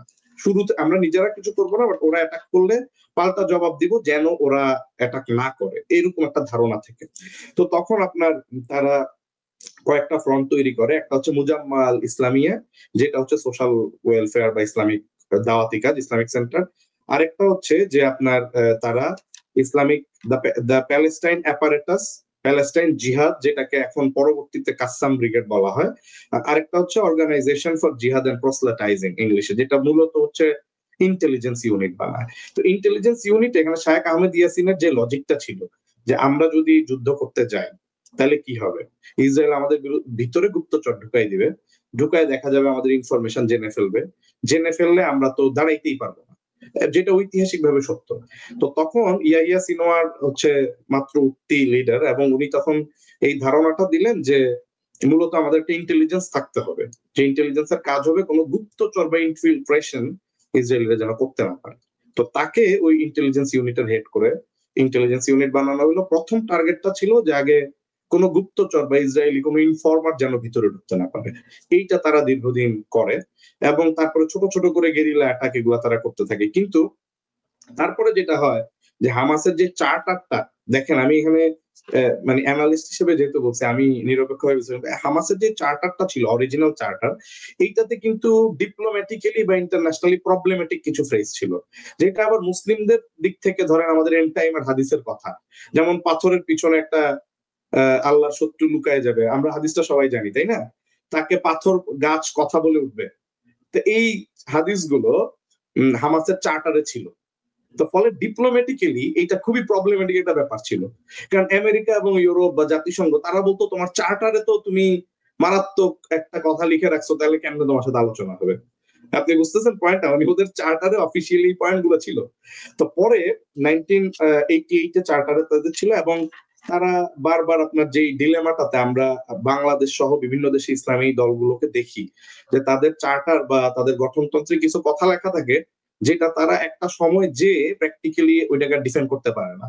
তো হামাসেরও এই অবস্থাটা হয়েছে দীর্ঘদিন। তারা দেখা গেছে যে তারা তাদের চার্টারের কথাটা আর বলে না বেশি একটা, তারা চার্টারের যে কথাগুলো মানে যেটাকে ওয়েস্টার্নরা ফ্রেজ করতো, যে তোমরা তোমাদের চার্টারে লেখা শেষ সময়ে এসে ইহুদিরা গাছের পিছনে লুকাবে, পাথরের পিছনে লুকাবে, তাদেরকে হত্যা করবে, তাহলে তো ইহুদি বিদ্বেষ। তো এই কথাগুলো বলে তারা হামাসকে বলতো যে তোমাদের সাথে কোনো আলোচনা সম্ভব না, ইত্যাদি ইত্যাদি। তো এর পরিপ্রেক্ষিতে দেখেন 2017 সালে যখন ইয়াহিয়া সিনোয়ার চিফ হন হামাসের গাজার, উনি নতুন চার্টার লেখেন 2018-তে। ওই চার্টারে কিন্তু একেবারে আপনার আগের যে কথাগুলো সমস্ত কথা তারা বাদ দিয়ে দেয়, অর্থাৎ তাদের যেই মানে ইহুদিদেরকে একেবারে হত্যা করা হবে এইসব এই ধরনের কথা বাদ দিয়ে তারা বলে যে ইহুদিদের সাথে আমাদের সমস্যা নেই, সমস্যাটা হচ্ছে জায়োনিস্টদের সাথে, অর্থাৎ অনেক প্রগ্রেসিভ একটা পজিশন নেয়। এবং তারা একই সাথে এটাও বলে যে 1967 এর বর্ডার টু স্টেট আমরা মেনে নিতে পারবো। অর্থাৎ হামাসও কিন্তু আসলে একটা দীর্ঘ সময় শুরুতে কনফ্লিক্টে জড়ানো ছিল, কিন্তু একটা সময় এসে তারা রিয়েলাইজ করে তারা চেষ্টা করে বারবার যে ইসরায়েলের সাথে একটা চুক্তিতে আসা, শান্তি চুক্তিতে আসা, এবং তারপরে তারা তাদের চার্টার বা গঠনতন্ত্রকেও রিরাইট করে। কিন্তু এত কিছু করেও আসলে তারা মানে শান্তির পথে আসতে পারে নাই, বিকজ ইসরায়েল এবং ওয়েস্টার্নদের কখনোই সদিচ্ছা আসলে ছিল না। এবং এখানে দেখেন, আমি আরেকটু আগে থেকে যদি আসি যে 1995 বা 94 সাল পর্যন্ত ইসরায়েল তেমন শুধুমাত্র ইসরায়েলের অ্যাটাকের জবাব ছাড়া হামাস পাল্টা অ্যাটাক তেমন একটা করেই নেই, এটাই ইতিহাস। কিন্তু 1994 সালে কি হইলো যে আপনার জেনিনে একটা মসজিদে, যেটা উনি হচ্ছেন রাবাই মেয়ের কাহানে, মানে ইসরায়েলের ভিতরে আপনার একটা চরমপন্থী গ্রুপের উত্থান হয় তখন। আমি যেটা বলতেছিলাম, আমি এখন এই পয়েন্টে চলে আসি যে ইসরায়েলের ভিতরে চরমপন্থী গ্রুপের উত্থানটা, তাইলে আপনি মানে ইসলামী প্রতিরোধ আন্দোলনের পজিশনটা বুঝতে আর একটু ইজি হবে। তো তখন যেটা হয় যে রাব্বি মেয়ের কাহানে, তিনি হচ্ছেন আমেরিকায় ছিলেন, এবং তাকে তাকে তার আইডিয়াটাকে বলা হয় কাহানিস থট। তাদের একটা ধারণাই হচ্ছে যে আরবদেরকে পুরোপুরি নির্মূল করে দিতে হবে, আরবরা চলে যেতে হবে, এবং তারা তাদের যে স্লোগান গুলো সেটা হচ্ছে দে মাস্ট গো, ইসরায়েলিরা থাকতে পারবে না এখানে। এবং তার এই যে কাহানিস থটের দ্বারা অনুপ্রাণিত হয়ে আপনার বাইরুত গোল্ডস্টেইন, উনি হচ্ছে এই লোক 1994 সালে ফিলিস্তিনের একটা মসজিদে ঢুকে রমজান মাসে 22 জন বা 24 জন মুসল্লিকে হত্যা করে রমজান মাসে। এবং সে আইডিএফ এর ড্রেস পরা ছিল, ইসরায়েলি আর্মির ইউনিফর্ম পরা, এবং সে এই ঢুকে, এই যে ডান পাশের এই লোকের ছবি বাইরুত গোল্ডস্টেইন, সে মসজিদে ঢুকে 25 জনকে হত্যা করে। এই ঘটনাটা ছিল ট্রিগার পয়েন্ট। এরপরে কিন্তু হামাস পাল্টা অ্যাটাক করে। কিন্তু তারপরেও 95 সালে যে হামাস আবার বারবার হুদনার প্রস্তাব দেয়, হুদনা অ্যারাবিকে বলা হয়। হুদনা মানে হচ্ছে যে একটা শান্তি চুক্তি চায় তারা। হামাস বারবার তাদেরকে বলে যে আমরা তোমাদের সাথে একটা লং টার্ম শান্তি চুক্তি চাই, 10 বছর, 20 বছর বা 30 বছর মেয়াদি হুদনা। এবং তাতে করে কি হবে যে আমরা তোমাদেরকে মানে একেবারে রাষ্ট্র হিসেবে যে অফিসিয়াল স্বীকৃতি সেটা না দিলেও তোমাদের সাথে আমরা একটা শান্তি চুক্তি, শান্তি বিরতির মধ্যে থাকতে চাই, যুদ্ধ বিরতির মধ্যে। তো এই হুদনা গুলোর প্রপোজালকে ইসরায়েল বারবারই রিজেক্ট করে, এবং ইসরায়েল পাল্টা যেটা করতে থাকে সেটা হচ্ছে তারা বারবার আপনার সেটেলমেন্ট এক্সপানশন করতে থাকে। ইয়াসির আরাফাত সর্বশেষ যখন 1992 সালে অসলো অ্যাকর্ড হয়, অসলো চুক্তি হয়, আমি অসলো চুক্তিটা একটু আমার স্লাইড থেকে দেখাই। অসলো চুক্তিটা খুব ইম্পর্টেন্ট। অসলো চুক্তিটা যখন হয় তখন আপনার বিল ক্লিন্টন ছিল সেখানে, এবং সেখানে ছিল হচ্ছে আইজাক রবিন সম্ভবত ছিলেন। আমার স্লাইডটা যদি দেখেন, এইখানে অসলো অ্যাকর্ডে 3টা ভাগে ভাগ করা হয় ওয়েস্ট ব্যাংকে। 3টা ভাগের মধ্যে জোন এ হচ্ছে শুধুমাত্র ইসরায়েলি কন্ট্রোল থাকবে, মানে আপনার প্যালেস্টাইনিয়ান গভর্নমেন্ট কন্ট্রোল থাকবে শুধু জোন এ তে। জোন বি তে থাকবে প্যালেস্টাইনিয়ান কন্ট্রোল, কিন্তু ইসরায়েলের সিকিউরিটি কন্ট্রোল থাকবে, অর্থাৎ ইসরায়েলের পুলিশ থাকবে, তাদের যে চেক পয়েন্ট থাকবে। আর জোন সি হচ্ছে ফুল ইসরায়েলি কন্ট্রোল থাকবে। এনিওয়ে, তো আচ্ছা এখন আসছে আমি যেটা দেখাচ্ছিলাম, এই যে এইটা হচ্ছে অসলো অ্যাকর্ড হয় আপনার আমেরিকার মধ্যস্থতায়, বিল ক্লিন্টনের মধ্যস্থতায় একটা চুক্তি হয় ইয়াসির আরাফাত এবং আইজাক রবিনের মধ্যে। সেখানে 3টা ভাগে ভাগ করে আপনার ওয়েস্ট ব্যাংকে ভাগ করা হয়, জোন এ, জোন বি, জোন সি। তো এইটা অত্যন্ত অপমানজনক একটা চুক্তি, যেটাকে অনেকেই বলছে যে ফিলিস্তিনের ভার্সাই চুক্তি। মানে আপনারা জানেন যে সেকেন্ড ওয়ার্ল্ড ওয়ারের পর জার্মানির সাথে ভার্সাই চুক্তি হয়, যেটা খুব অপমানজনক চুক্তি ছিল আমেরিকা এবং ইউকের। যেটা চুক্তিটা ছিল কি, যে জার্মানির নিজস্ব আর্মি থাকতে পারবে না, তাদের মিলিটারি ইন্ডাস্ট্রি ডেভেলপ করতে পারবে না, এই ভার্সাই চুক্তিতে সম্মত হয়। তো এই অসলো অ্যাকর্ডটা ছিল মূলত প্যালেস্টাইনিয়ানদের ভার্সাই চুক্তি। কারণ আপনি দেখেন ওয়েস্ট ব্যাংকে পর্যন্ত 3টা ভাগ করে ফেলা হয়। এর মধ্যে এই যে আকাশি কালারের যে অংশটা, এটা হবে ফুল ইসরায়েলের কন্ট্রোলে, আর যেই লাইট গ্রিন এইটা হচ্ছে শুধু প্যালেস্টাইনিয়ান অথরিটিকে দেওয়া হবে। কিন্তু সেগুলো হচ্ছে সব বিচ্ছিন্ন দ্বীপের মতো, মাঝখানে মাঝখানে সব ইসরায়েলের সিকিউরিটি কন্ট্রোল থাকবে, আর্মি চেকপোস্ট সব থাকবে। তো এই চুক্তিতে সম্মত হয়েছিল, ইভেন হামাসও সম্মত, মানে হামাস শুরুতে সম্মত হয়নি, অফকোর্স এটা ফাতাহ করছে। হামাস এটার বিরোধিতা করছিল, এবং বিরোধিতার কারণে তারা অসলো অ্যাকর্ডের বিরোধিতা করতে যে 1995 সালে নির্বাচনে অংশগ্রহণ করে না, নির্বাচনটাকে প্রত্যাখ্যান করে। এবং তারপরে 1999 সালে আরেকটা চুক্তি করার চেষ্টা করা হয়, যেটা হয় ক্যাম্প ডেভিড 2, অর্থাৎ আমেরিকা ডেকে নিয়ে আসে আমেরিকান প্রেসিডেন্টের যেই আপনার যেখানে উনি মাঝে মধ্যে ছুটিতে ঘুরতে যান, যেটাকে ক্যাম্প ডেভিড বলা হয় ক্যাম্প ডেভিড চুক্তি। ওইখানে প্যালেস্টাইনিয়ান রিপ্রেজেন্টেটিভদের ডেকে একটা চুক্তি করা হয়, কিন্তু ওই চুক্তিটা যখন করা হয় ইয়াসির আরাফাত মানে প্রশ্ন আসে যে দেখেন আপনারা অসলো চুক্তি করলেন, কিন্তু অসলো চুক্তির পরে আপনাদের সেটেলমেন্ট হু হু করে বাড়তে থাকলো। অর্থাৎ আপনি ছিলেন 1,10,000, সেখান থেকে হইলো 1,93,000। অর্থাৎ 4 বছরে আপনি আরো 80,000 প্যালেস্টাইনিয়ানদের বাসাবাড়ি উচ্ছেদ করলেন। তো ক্রমাগত ইসরায়েল হচ্ছে এইভাবে বাসাবাড়ি উচ্ছেদ করতেছে, ক্রমাগত করতে করতে আপনার তারা বাসাবাড়ি উচ্ছেদ করে আর কয়েকদিন পর পর ডেকে বলে যে আসো চুক্তি করো, ক্যাম্প ডেভিড চুক্তি। তো এইভাবে করে এই ক্যাম্প ডেভিড চুক্তিটাও আসলে ব্যর্থ হয়। কিন্তু তারপরেও প্যালেস্টাইনিয়ানরা হয়তো মেনে নিত, তাদের যেহেতু দেয়ালে পিঠ থেকে গেছে। কিন্তু যেটা হয় ওই একই সময়ে আপনার ইসরায়েলের যে চরমপন্থী গ্রুপগুলো, তাদের প্রতিনিধিত্বকারী লিকুদ পার্টি, মানে যেটা এখন নেতানিয়াহু পার্টি, তার যে প্রাইম মিনিস্টার হন এরিয়েল শ্যারন, তিনি তখন বিরোধী দলের নেতা। এরিয়েল শ্যারন তখন 1,000 আর্মি নিয়ে, সশস্ত্র গার্ড নিয়ে মসজিদুল আকসায় প্রবেশ করে, যেটা অফিসিয়ালি এবং লিগালি তাদের জন্য নিষিদ্ধ ছিল। মসজিদুল আকসায় শুধুমাত্র মুসলিমদের ইবাদত গৃহ হিসেবে আন্তর্জাতিকভাবে স্বীকৃত। ওয়েস্ট ওয়ালের দিকে আপনার জিউসদের জন্য কিছু জায়গা আছে, কিন্তু মেইন যেই মসজিদ বা কম্পাউন্ড এটা হচ্ছে মুসলিমদের জন্য। কিন্তু এরিয়েল শারন সে 1,000 জন সশস্ত্র যোদ্ধা নিয়ে মসজিদুল আকসায় প্রবেশ করে। এবং তারপরে আপনি জানেন যে 2001-এ 9/11 হয়। 9/11 এর পরে আপনার পুরোপুরি হামাস ডিফেন্সে চলে যায়। তারা কিন্তু কখনোই প্রোঅ্যাক্টিভলি আগে থেকে অ্যাটাক করে নাই, কিন্তু একের পর এক আপনার হচ্ছে যে অ্যাটাক করতে থাকে ইসরায়েল। তারা অপারেশন ডিফেন্স শিল্ড করে, এরপরে তারা অনেকগুলো অপারেশন করে পরপর। আমি অপারেশন কাস্ক লিড 2007-এ, 2008-এ অপারেশন পিলার অফ ডিফেন্স, 2012-তে অপারেশন প্রোটেক্টিভ এজ, এইভাবে একটার পর একটা অপারেশন এবং আক্রমণ ইসরায়েল করতে থাকে। এবং এর মধ্যে তারা যেটা করে, তারা একটা যেহেতু হামাসের সাথে কনফ্লিক্ট বেশি হচ্ছিল, তখন ইসরায়েল করলো কি, তারা ডিসএনগেজমেন্ট প্ল্যান নিল যে আমরা গাজা থেকে পুরোপুরি বের হয়ে চলে আসব এবং আমরা ফোকাস করব হচ্ছে ওয়েস্ট ব্যাংকে শুধুমাত্র। কেন? দুইটা কারণ। একটা হচ্ছে ওয়েস্ট ব্যাংক হচ্ছে বড় অঞ্চল, এবং ওয়েস্ট ব্যাংকের মধ্যেই হচ্ছে জেরুজালেম বা তাদের যেই আপনার মসজিদুল আকসা বা পবিত্র ভূমি, এগুলো সব ওয়েস্ট ব্যাংক জেরুজালেমের কাছাকাছি। তো তারা ডিসিশন নিল যে গাজাকে আমরা ছেড়ে দিই, ছেড়ে দিয়ে গাজাকে জাস্ট উন্মুক্ত কারাগার হিসেবে রেখে দিব। চারপাশে ব্যারিকেড দিয়ে গাজার মধ্যে ঘনবসতি, প্রচুর মানুষ, গাজা নিজেরাই না খায়া মরবে। আর আমরা আমাদের আর্মিটাকে পুরোপুরি ডেডিকেট করব ওয়েস্ট ব্যাংকে সেটেলমেন্ট এক্সপ্যানশনের জন্য, অর্থাৎ আরো বেশি আরব ফিলিস্তিনি মানুষজনদের বাসাবাড়ি দখল এবং উচ্ছেদের পিছনে। তো এই কাজটা হচ্ছে তখন ইসরায়েলিরা এটা নেয়, এবং হামাসকে তারা বারবার এর মধ্যে আপনি দেখেন 2005 এবং 2006 খুব মজার একটা ঘটনা ঘটে। সেটা হইলো ইলেকশন হয় 2005 এবং 2006, এবং এই ইলেকশনটার সাথে মুসলিম বিশ্বের অন্যান্য অনেক দেশের মিল আছে।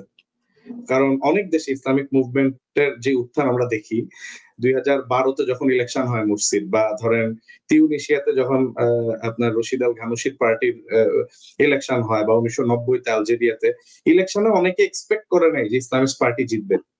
ঠিক একইভাবে 2006-এ যখন ইলেকশন হয়, 2005-এ তখন হামাস সবেমাত্র হচ্ছে তারা কিছু সোশ্যাল ওয়ার্ক করার ফলে তাদের একটু জনপ্রিয়তা হয়েছে গাজায়, কিন্তু এত জনপ্রিয় তারা নিজেরাও ভাবে নাই যে তারা নির্বাচনে জিততে পারে। তো তারা 2005-এ নির্বাচনে প্রেসিডেন্সিয়াল ইলেকশন এবং পার্লামেন্ট ইলেকশন আলাদা হইতো তখন। তো প্রেসিডেন্ট ইলেকশন 2005-এ হামাস ছেড়ে দেয় যে মাহমুদ আব্বাস প্রেসিডেন্ট হইলেই ভালো, কারণ তাতে করে ইসরায়েল বা আমেরিকার রোষানলটা আমাদের উপর কম থাকবে। তো তারা নির্বাচনটা ছেড়ে দেয় যে মাহমুদ আব্বাস পিএলওর যেহেতু প্রার্থী, তিনি প্রেসিডেন্ট হন। তো তিনি প্রেসিডেন্ট হইলেন, হওয়ার পরে পরের বছর পার্লামেন্ট ইলেকশনে হামাস পার্টিসিপেট করলো। তাদের ইন্টেনশন ছিল যে আমরা ছোট হয়তো বিরোধী দল হব, বা আমরা ভালো সাইজের বিরোধী দল হব, যাতে করে পার্লামেন্টকে আমরা মোটামুটি ইসরায়েলের কাছে কম্প্রোমাইজ হওয়া থেকে বাঁচাইতে পারি। এই নিয়তে তারা পার্লামেন্ট ইলেকশন অংশগ্রহণ করলো, কিন্তু সবাইকে অবাক করে দিয়ে 2006 পার্লামেন্ট ইলেকশনে হামাস মেজরিটি পেয়ে গেল। Hamas was not ready for that. Hamas নিজেরাও ভাবে নাই তারা জিততে পারবে, এবং কোনো অ্যানালিস্টরাই ভাবে নাই, কিন্তু হামাস বিজয়ী হয়ে গেল। এবং তখন হামাস বুঝলো যে যেহেতু তারা জয়ী হওয়ার সাথে সাথে ইসরায়েল আমেরিকা তারা তীব্র প্রতিক্রিয়া জানাইলো। তারা বলল যে আমরা এই ধরনের পার্টি, হামাস তো তাদেরকে সন্ত্রাসী সংগঠন বলে, তারা নির্বাচনে জিতলেও আমরা তাদেরকে স্বীকৃতি দিব না, মানি না, এসব তারা বললো। এবং হামাসকে তখন তারা শর্ত দেয় ইসরায়েল এবং আমেরিকা, যে তোমরা যদি 3টা কাজ করো তাহলে তোমাদেরকে আমরা মেনে নিব। 3টা কাজের একটা হচ্ছে ইসরায়েলকে রাষ্ট্র হিসেবে স্বীকৃতি দিতে হবে। 2 হচ্ছে তোমরা তোমাদের যে মিলিটারি এগুলা ডিসম্যান্টেল করতে হবে। এবং 3rd হচ্ছে যে তোমরা তোমাদের যে রাষ্ট্র মানে পুরা প্যালেস্টাইনের উপর তোমরা তোমাদের অধিকার বা চাও, এইটার বদলে শুধুমাত্র বর্তমান ভূখণ্ড নিয়ে তোমরা তৃপ্ত থাকবা। এবং স্বাভাবিকভাবেই হামাস হচ্ছে এই শর্তগুলো মানে নাই, কারণ হামাস এই শর্তগুলো মানলে হামাস আসলে ফাতাহ মুভমেন্টেই পরিণত হইতো। তো তাদের প্রস্তাবগুলো এরকম ছিল যে হামাস যেন আসলে প্রকারান্তরে পুরোপুরি ফাতাতে পরিণত হয়, তো সেটা তারা মানে নাই। কিন্তু হামাস তখন ভাবলো যে যদি আমরা একটা যৌথ সরকার করি, জাতীয় সরকারের মতো, যেখানে পিএলও থাকবে, ফাতাহ থাকবে, তাইলে হয়তো ওয়েস্টার্নরা মেনে নিবে। তো তারা তখন মাহমুদ আব্বাসকে ইনভাইট করলো যে আপনি আমাদের গভর্নমেন্টে, পার্লামেন্টে আপনার লোকজনদেরকেও পাঠান এবং আমরা ক্যাবিনেটে আপনাদের জন্য ইম্পর্টেন্ট মিনিস্ট্রি গুলো ছেড়ে দিব, আপনারা আসেন। কিন্তু মাহমুদ আব্বাস ইসরায়েল এবং আমেরিকার কথা মতো ওই জাতীয় সরকারে অংশ হইতে অস্বীকৃতি জানান। তিনি বরঞ্চ হামাসকে একেবারে চাপে ফেলার জন্য পুরোপুরি উইথড্র করেন এবং সমর্থন সরায় নেন যৌথ সরকারের বা এই ধারণা থেকে। তখন কি হয়, তখনই মূলত আপনার অথরিটিটা ডিভাইড হয়ে যায়। হামাস হচ্ছে গাজার অথরিটিতে থেকে যায়, আর ওয়েস্ট ব্যাংক আপনার হচ্ছে যে ফাতাহ বা পিএলওর আন্ডারে চলে যায়। তো এইটা হচ্ছে মোটামুটি আপনি যেটা বলতেছিলেন যে কিভাবে হামাস এবং ফাতাহের যেই ট্রান্সফরমেশন বা এই ঘটনাটা ঘটে আর কি। সো আমি দেখেন আমাদের এই যুদ্ধটা শুরু হওয়ার পর থেকে আমরা মুসলিমদের তো অবশ্যই প্রত্যেকদিন গাজার মানে নির্মম দৃশ্যগুলো কেউ সহ্য করতে পারার মতো না, তাই না? আপনার নিরীহ নিরস্ত্র মানুষকে মেরে টেরে তারা 93,000 বলা হচ্ছে অফিসিয়াল নাম্বার, আমার তো মনে হয় 2-2.5 লাখ ছাড়াই গেছে হয়তো। সো এইভাবে মারা হচ্ছে, তাদেরকে বম্বিং করা হচ্ছে, আর তাদের পাশে কোনো মুসলিম দেশও নাই, তারা মূলত একা। তো এমত অবস্থায় আমরা অনেকে হতাশ হয়ে যাই বা কি হবে না হবে।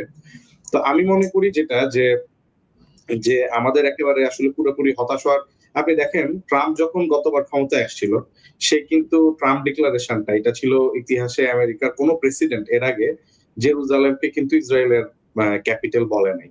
তারা কিন্তু একটা স্থিতাবস্থা বজায় রাখতো যে ইসরায়েলের ক্যাপিটাল হচ্ছে তেল আবিব এবং জেরুজালেম হচ্ছে মুসলিম, জিউস, খ্রিস্টিয়ান সবার ভাগ আছে, এইভাবে করে।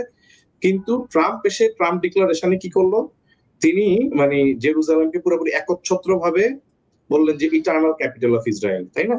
করে ইসরায়েলের কাছে লিখে দিল এবং ইসরায়েলের কাছে লিখে জেরুজালেমকে তাদের দেওয়ার ফলে আপনার ইসরায়েলের ভিতরে যে এক্সট্রিম গ্রুপগুলো, তারা তখন ট্রাম্পের জয়ধ্বনি করা শুরু করলো। ট্রাম্পের নামে তারা মানে ট্রাম্প কয়েন বানাইলো। সেই ট্রাম্প কয়েন আপনারা দেখবেন যে টেম্পল কয়েন আছে, অফিসিয়াল কয়েন। তারা টেম্পল কমিটি বানাইলো, যাদের মূল কাজ হচ্ছে যে থার্ড টেম্পল বানানোর প্রস্তুতি নেওয়া। তারা ট্রাম্পের নামে যে কয়েন গুলা বানাইছে, আপনি আমি স্লাইডটা দিয়ে দিব, হয়তো পরে দেখাইতে পারেন ট্রাম্প কয়েনটা। এইখানে আপনার সাইরাস বেলফোর্ট থেকে ট্রাম্প ডিক্লারেশন এইভাবে লেখা। সাইরাসের সাথে ট্রাম্পকে তারা সমতুল্য হিসেবে দেখাইলো। কেন সমতুল্য? কারণ সাইরাস হচ্ছে তাদের সেকেন্ড টেম্পল নির্মাণে হেল্প করছিল এবং they believe, this extreme group, যে Trump is helping them to build their third temple. কারণ ট্রাম্প জেরুজালেমকে ইসরায়েলের রাজধানী হিসেবে স্বীকৃতি দিল। তো ট্রাম্পের গুণগান গেয়ে প্রচুর মুদ্রা বানাইলো তারা, টেম্পল কয়েন। এগুলো আপনি অ্যামাজনে, গুগলে সার্চ করলে পাবেন এবং লেখাগুলো খুব সিগনিফিকেন্ট। টেম্পল কয়েনের গায়ে লেখা যে মানে প্রভু তোমাদের জন্য চিরতরে লিখে দিয়েছেন জেরুজালেম, যেটা কোরআনেও বলা আছে। আমি আগের এপিসোডে আলাপ করছিলাম যে কাতাবাল্লাহু লাকুম আরদাল মুকাদ্দাসাতিল্লাতি আল্লাহু কাতাবাল্লাহু লাকুম, আল্লাহ তাদের জন্য লিখে দিছিলেন, কিন্তু কন্ডিশনালি। কন্ডিশনালটা হচ্ছে যতদিন তারা নবীদের আনুগত্য করবে, আল্লাহর কথা মেনে চলবে। কিন্তু তারা তো সেখান থেকে সরে গেছে। তো যাই হোক, তারা এখন ওই কথাটা বলে যে এটার্নাল ক্যাপিটাল অফ ইসরায়েল তাদের জন্য লিখে দেওয়া হয়েছে, কিংডম অফ ডেভিড ইত্যাদি ইত্যাদি এইসব কথা।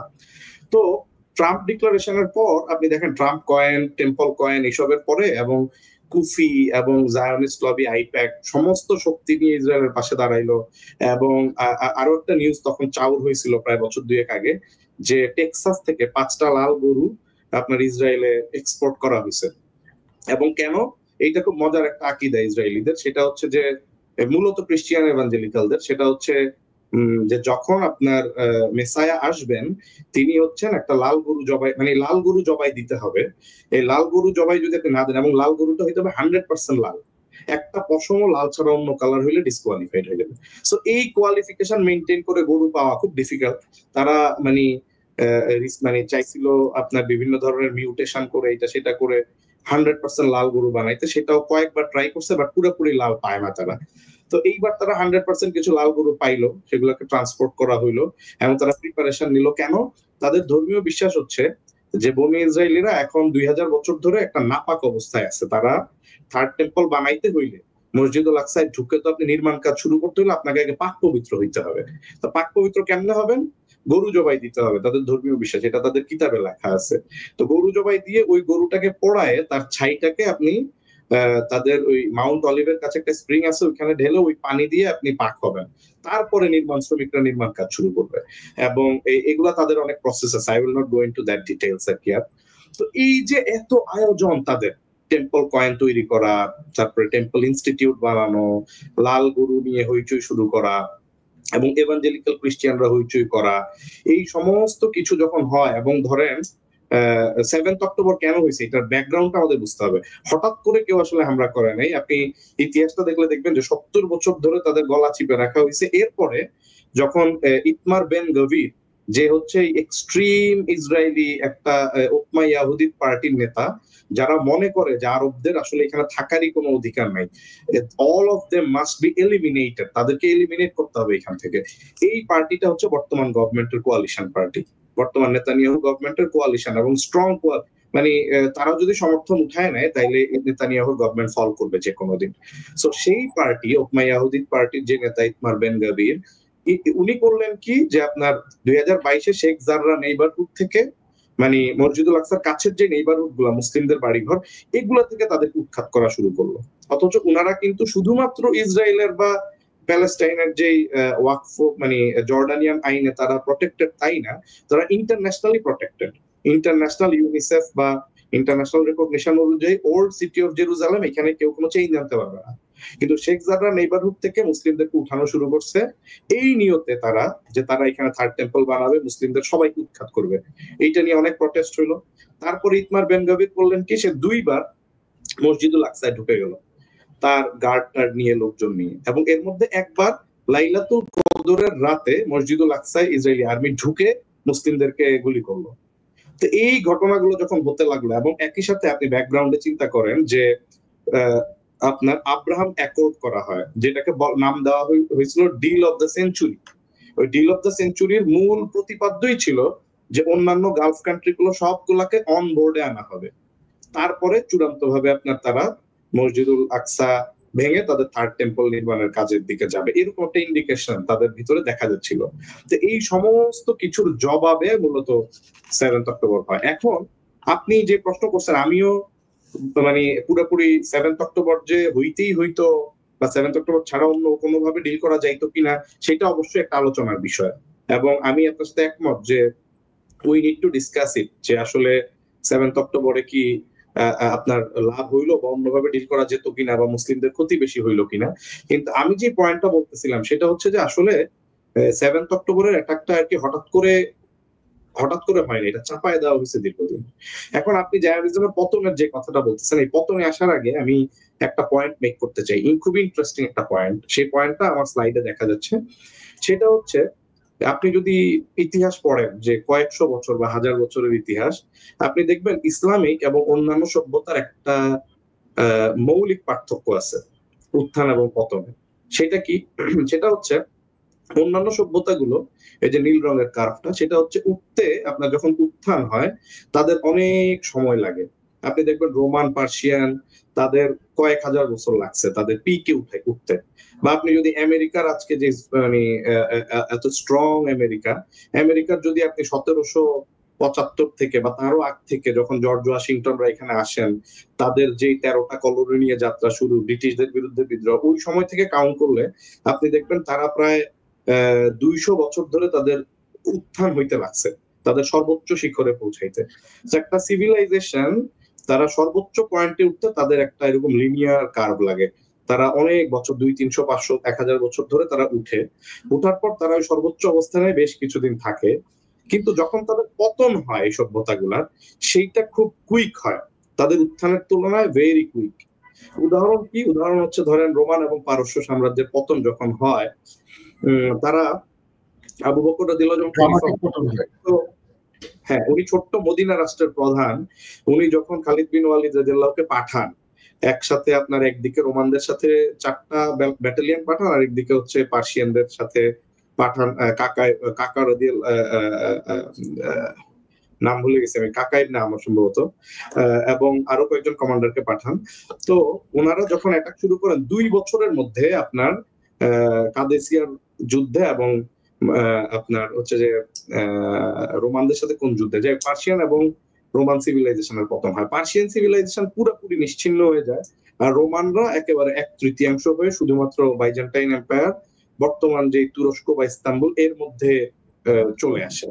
এবং তারপরে জানেন যে 1453-তে তাদের পতন হয়। তো আমি যে পয়েন্টটা মেক করতেছি এটা হচ্ছে, অন্যান্য সভ্যতার উত্থানে অনেক সময় লাগে, পতনটা হয় কুইক, কিন্তু ইসলামী সভ্যতার ক্ষেত্রে কার্ভটা পুরো ভিন্ন।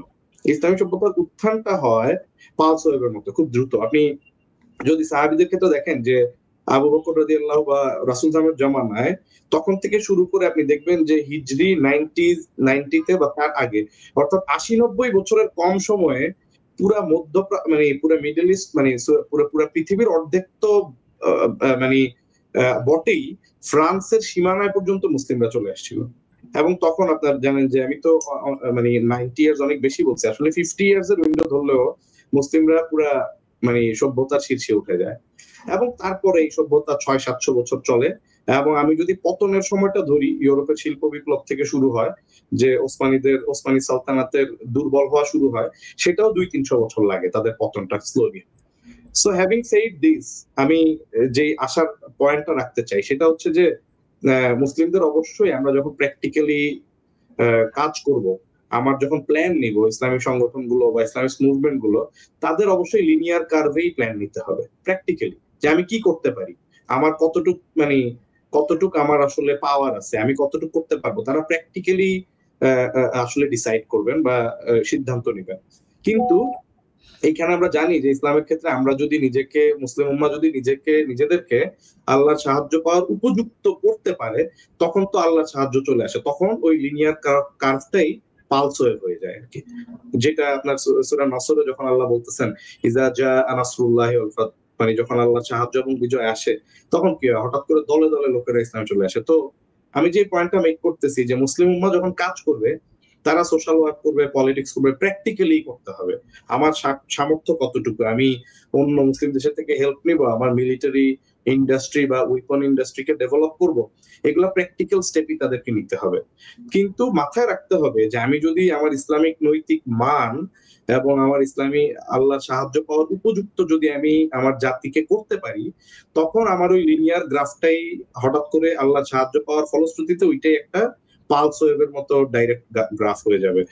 তো হ্যাভিং সেড দ্যাট, আপনি যেটা বলতেছেন যে জায়নিজমের পতন, আমরা তো অনেকগুলো ইন্ডিকেশন দেখতেছি পতনের। সেটা হচ্ছে, একটা হচ্ছে নেরেটিভের যে যুদ্ধ, অর্থাৎ বয়ানের যে যুদ্ধ, বয়ানের যুদ্ধে তারা already they lost the war.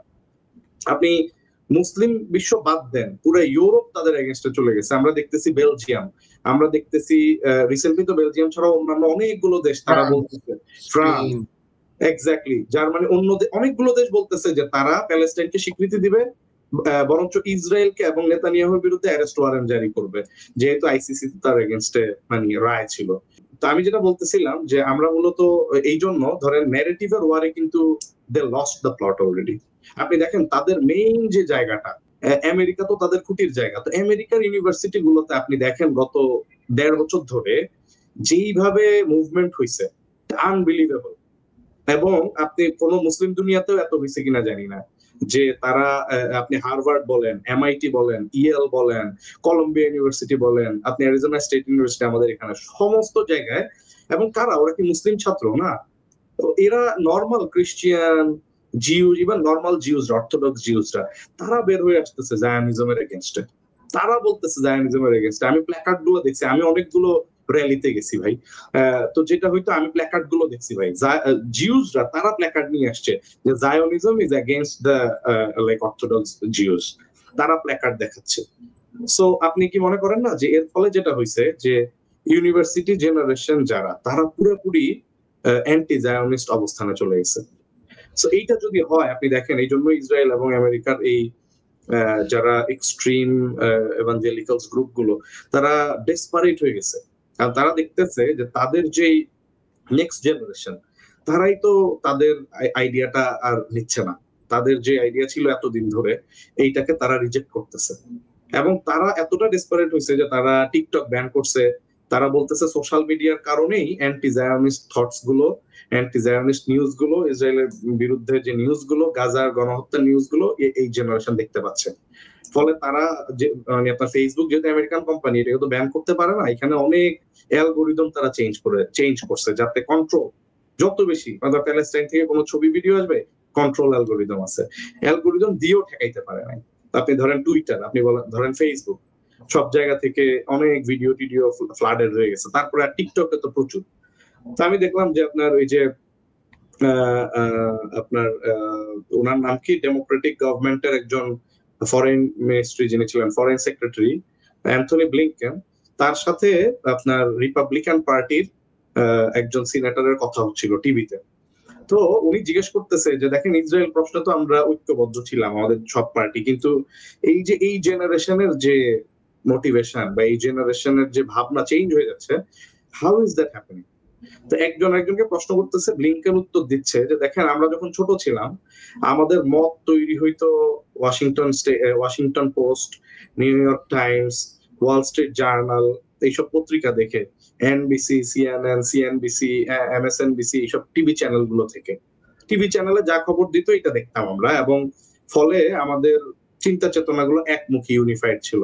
কিন্তু এখন মানে ওদের ভাষায় ওরা বলতেছে সোশ্যাল মিডিয়ার কারণে এই ইয়াং জেনারেশন হচ্ছে যে সব মানে ওদের ভাষায় ওরা বলতে চাচ্ছে টক্সিক বা মিস ইনফরমেশন পাচ্ছে।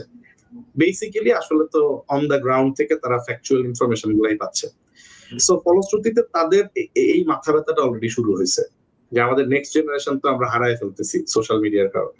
তো আমি দেখতে পাচ্ছি যে তারা মতামতের যুদ্ধ, সিম্প্যাথির যুদ্ধ, মানে মিডিয়ার যে ন্যারেটিভের যুদ্ধ, এই সমস্ত কিছুতে তারা পরাজিত হয়ে শুধুমাত্র উইপন্স এর জোরে তারা এখন টিকে আছে। শেষমেশ আমাদেরকে তো মুসলিম হিসেবে আল্লাহর উপর ভরসা করতে হবে, এবং আল্লাহু আলাম কবে আমাদের গাজা বা ফিলিস্তিনের ভাই বোনেরা উদ্ধার পাবে। কিন্তু আমি দেখতেছি জায়োনিজম অ্যাজ এ কনসেপ্ট এইটা কিন্তু অলরেডি মারাত্মক পতনের সম্মুখীন, এবং ইউরোপের সাপোর্ট পর্যন্ত তারা লুজ করে ফেলছে। এখন তাদের চূড়ান্ত মানে অধপতন বা চূড়ান্ত মানে শেষ কখন হবে আল্লাহ অনলি নোজ। বাট আমরা আমাদের মুসলিমদের পার্সপেক্টিভে কিছু হাদিস অবশ্যই আছে, সেগুলো আমাদেরকে আশা দেখায়। মুসলিমদের পার্সপেক্টিভে আমি ছোট করে যদি বলি যে আমরা এই হাদিসগুলো জানি, যদিও আমাদের আজকের আলোচনায় আমি ওইভাবে হাদিস বলবো না বা কোট করবো না, কিন্তু আমরা জানি শেষ জামানার অনেকগুলো হাদিস আছে যেখানে আপনার, এবং এগুলোর মধ্যে ফিলিস্তিন, লেভান্ট, এই অঞ্চল, সিরিয়া, এগুলো নিয়ে অনেক হাদিস আছে। এবং মজার ব্যাপার হচ্ছে এগুলো নিয়ে সিরিয়া এবং তুরস্ক নিয়ে আপনি দেখবেন যে বেশ কিছু হাদিস আছে, ইস্তাম্বুল বিজয়ের হাদিস, ইমাম মাহদী আসার সময়ের হাদিস, বা দাজ্জালের আগমনের হাদিস। এর মধ্যে একটা মজার বিষয় আমি লক্ষ্য করেছি, সেটা হচ্ছে হাদিসগুলোতে সিরিয়া এবং তুরস্কের একটা ব্রিজ খুঁজে পাওয়া যায়। যেমন হাদিসের আপনি ধারা বিবরণী দেখলে দেখবেন যে মুজাহিদরা সিরিয়া থেকে আসবে, তারা তাকবীরের জোরে ইস্তাম্বুলকে উদ্ধার করবে, তখন একটা আওয়াজ আসবে যে দাজ্জাল আত্মপ্রকাশ করে ফেলছে। তো এইটাকে ক্রস চেক করার জন্য একটা বাহিনী, 10 জনের একটা বাহিনী পাঠানো হবে, তারা যে বলবে যে ইটস আ ফলস আওয়াজ। তারপরে তারা যখন সত্যি সত্যি আবার সিরিয়াতে ব্যাক করবে, তখন লিটারালি সত্যি সত্যি দাজ্জাল আত্মপ্রকাশ করবে। তা আমি হাদিসগুলো থেকে আমি একটা মেসেজ পাই যেটা আমার রিলেভেন্ট বা খুব ইন্টারেস্টিং, সেটা হচ্ছে তুরস্ক এবং সিরিয়ার এই যে ব্রিজিংটা, যেটা আমাদের জীবদ্দশা বা গত 100 ইয়ার্সে আমরা কিন্তু, আপনি যদি সেই সাইক্স পিকো এগ্রিমেন্ট দেখেন, সেইখান থেকে শুরু করে সিরিয়া এবং তুরস্ক, এটা মূলত আলাদা দুইটা বলয়ে চলে গেছিল। সিরিয়া ছিল ফ্রেঞ্চ কলোনি হওয়ার ফলে সিরিয়াতে ফ্রেঞ্চরা আলাউইদেরকে এম্পাওয়ার করে যায়, এবং আলাউইদরা আমরা জানি যে হাফেজ আল আসাদ, বাশার আল আসাদ কি পরিমাণ টর্চার মেজরিটি মানুষের উপর করছে, এবং শুধু সুন্নি মুসলিম না, খ্রিস্টিয়ান, দ্রুজ, সবার উপর। তো সেই জায়গা থেকে এসে আপনার এখন যে ট্রান্সফরমেশনটা সিরিয়াতে হয়েছে, time will tell. Again I am not justifying the current government অথবা বিপ্লব, কারণ মুসলিম দেশে আমাদের মানে অনেকগুলো বিপ্লবের পরে আমরা হতাশ হয়েছি। বিপ্লবের পরে রেজাল্ট আমরা পাইনি। So it is too early to say যে সিরিয়াতে যে চেঞ্জ হয়েছে এটাতে সিরিয়ার পিপলরা উপকৃত হবে কিনা। মেবি আই উইল সে যে we need to wait for another 5 years to see the result. But আমি গুড উইশ চাই, আমি দোয়া করি যে তাদের এখানে যেন ভালো সুশাসন আসে। কিন্তু একই সাথে সিরিয়া এবং তুরস্কের মধ্যে যে মিলিটারি কোঅপারেশন দেখতেছি আমরা, সিকিউরিটি কোঅপারেশন দেখতেছি আমরা, এই জিনিসগুলোর সাথে আমি মানে কিছু কিছু ইন্টারেস্টিং হাদিসের সাথে কিছু কিছু ইন্টারেস্টিং মিল আমি পাই। সো এগেইন আমি শেষ জামানার হাদিস সবসময় বলার সময় একটা সতর্কতা বলে দিই যে only Allah knows when this will happen. আমরা বাহ্যিকভাবে কিছু জিনিস দেখে হয়তো বলতে পারি যে ওকে আমি কিছু মিল দেখতেছি, হয়তো সেটা 5-10 ইয়ার্সও হইতে পারে, হয়তো 200 ইয়ার্সও হইতে পারে। So only Allah nose. So আমি এই সতর্কতাটা সবসময় এই হাদিসগুলো পড়ার ক্ষেত্রে বলবো যে আমাদের মাথায় রাখতে হবে আর কি।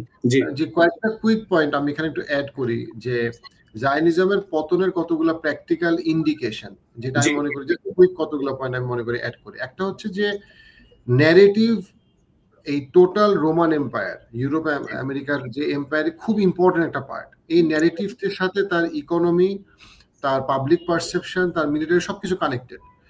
সে যখন ন্যারেটিভকে হারায় ফেলছে, যেটা সে পুরোপুরি ভাবে হারায় ফেলছে, কারণ রিসেন্ট একটা খুব বড় জরিপে দেখা গেছে আমেরিকাতে যে তারা হামাসকে আইডিএফ এর থেকে অনেক বেশি প্রেফার করে, যেটাতে আমেরিকান ইভেঞ্জেলিক্যালদের মাথা পুরো খারাপ হয়ে গেছে। কারণ তারা হামাসকে সম্পূর্ণ একটা জঙ্গি সংগঠন হিসেবে তুলে ধরার চেষ্টা করছে আমেরিকার জনগণের কাছে, যেটাতে তারা বর্তমানে তারা পারতেছে না। কারণ তা দেখা যাচ্ছে যে আমেরিকান জনগণ মনে করে আইডিএফ আসলে একটা জঙ্গি সংগঠন, যেটা ইসরায়েলের প্রধান মানে সেনা সদস্যরা আর কি। সো ন্যারেটিভ ওয়ার গেল। ন্যারেটিভ ওয়ারের পরে আসলে কতগুলো ইম্পর্টেন্ট জিনিস হয়েছে, যেটা আমরা বুঝতে পারি যে জায়নিস্টদের কন্ট্রোল আসলে পৃথিবীর সবকিছু নাই। এক নম্বর হচ্ছে চায়নার যে রাইজ, চায়নার রাইজটা ক্লিয়ারলি আমেরিকাকে, চায়নার রাইজটা খুব সিগনিফিকেন্ট, বিকজ আগে আমেরিকা এবং ইউরোপ যা চাইতো তাই হইতো।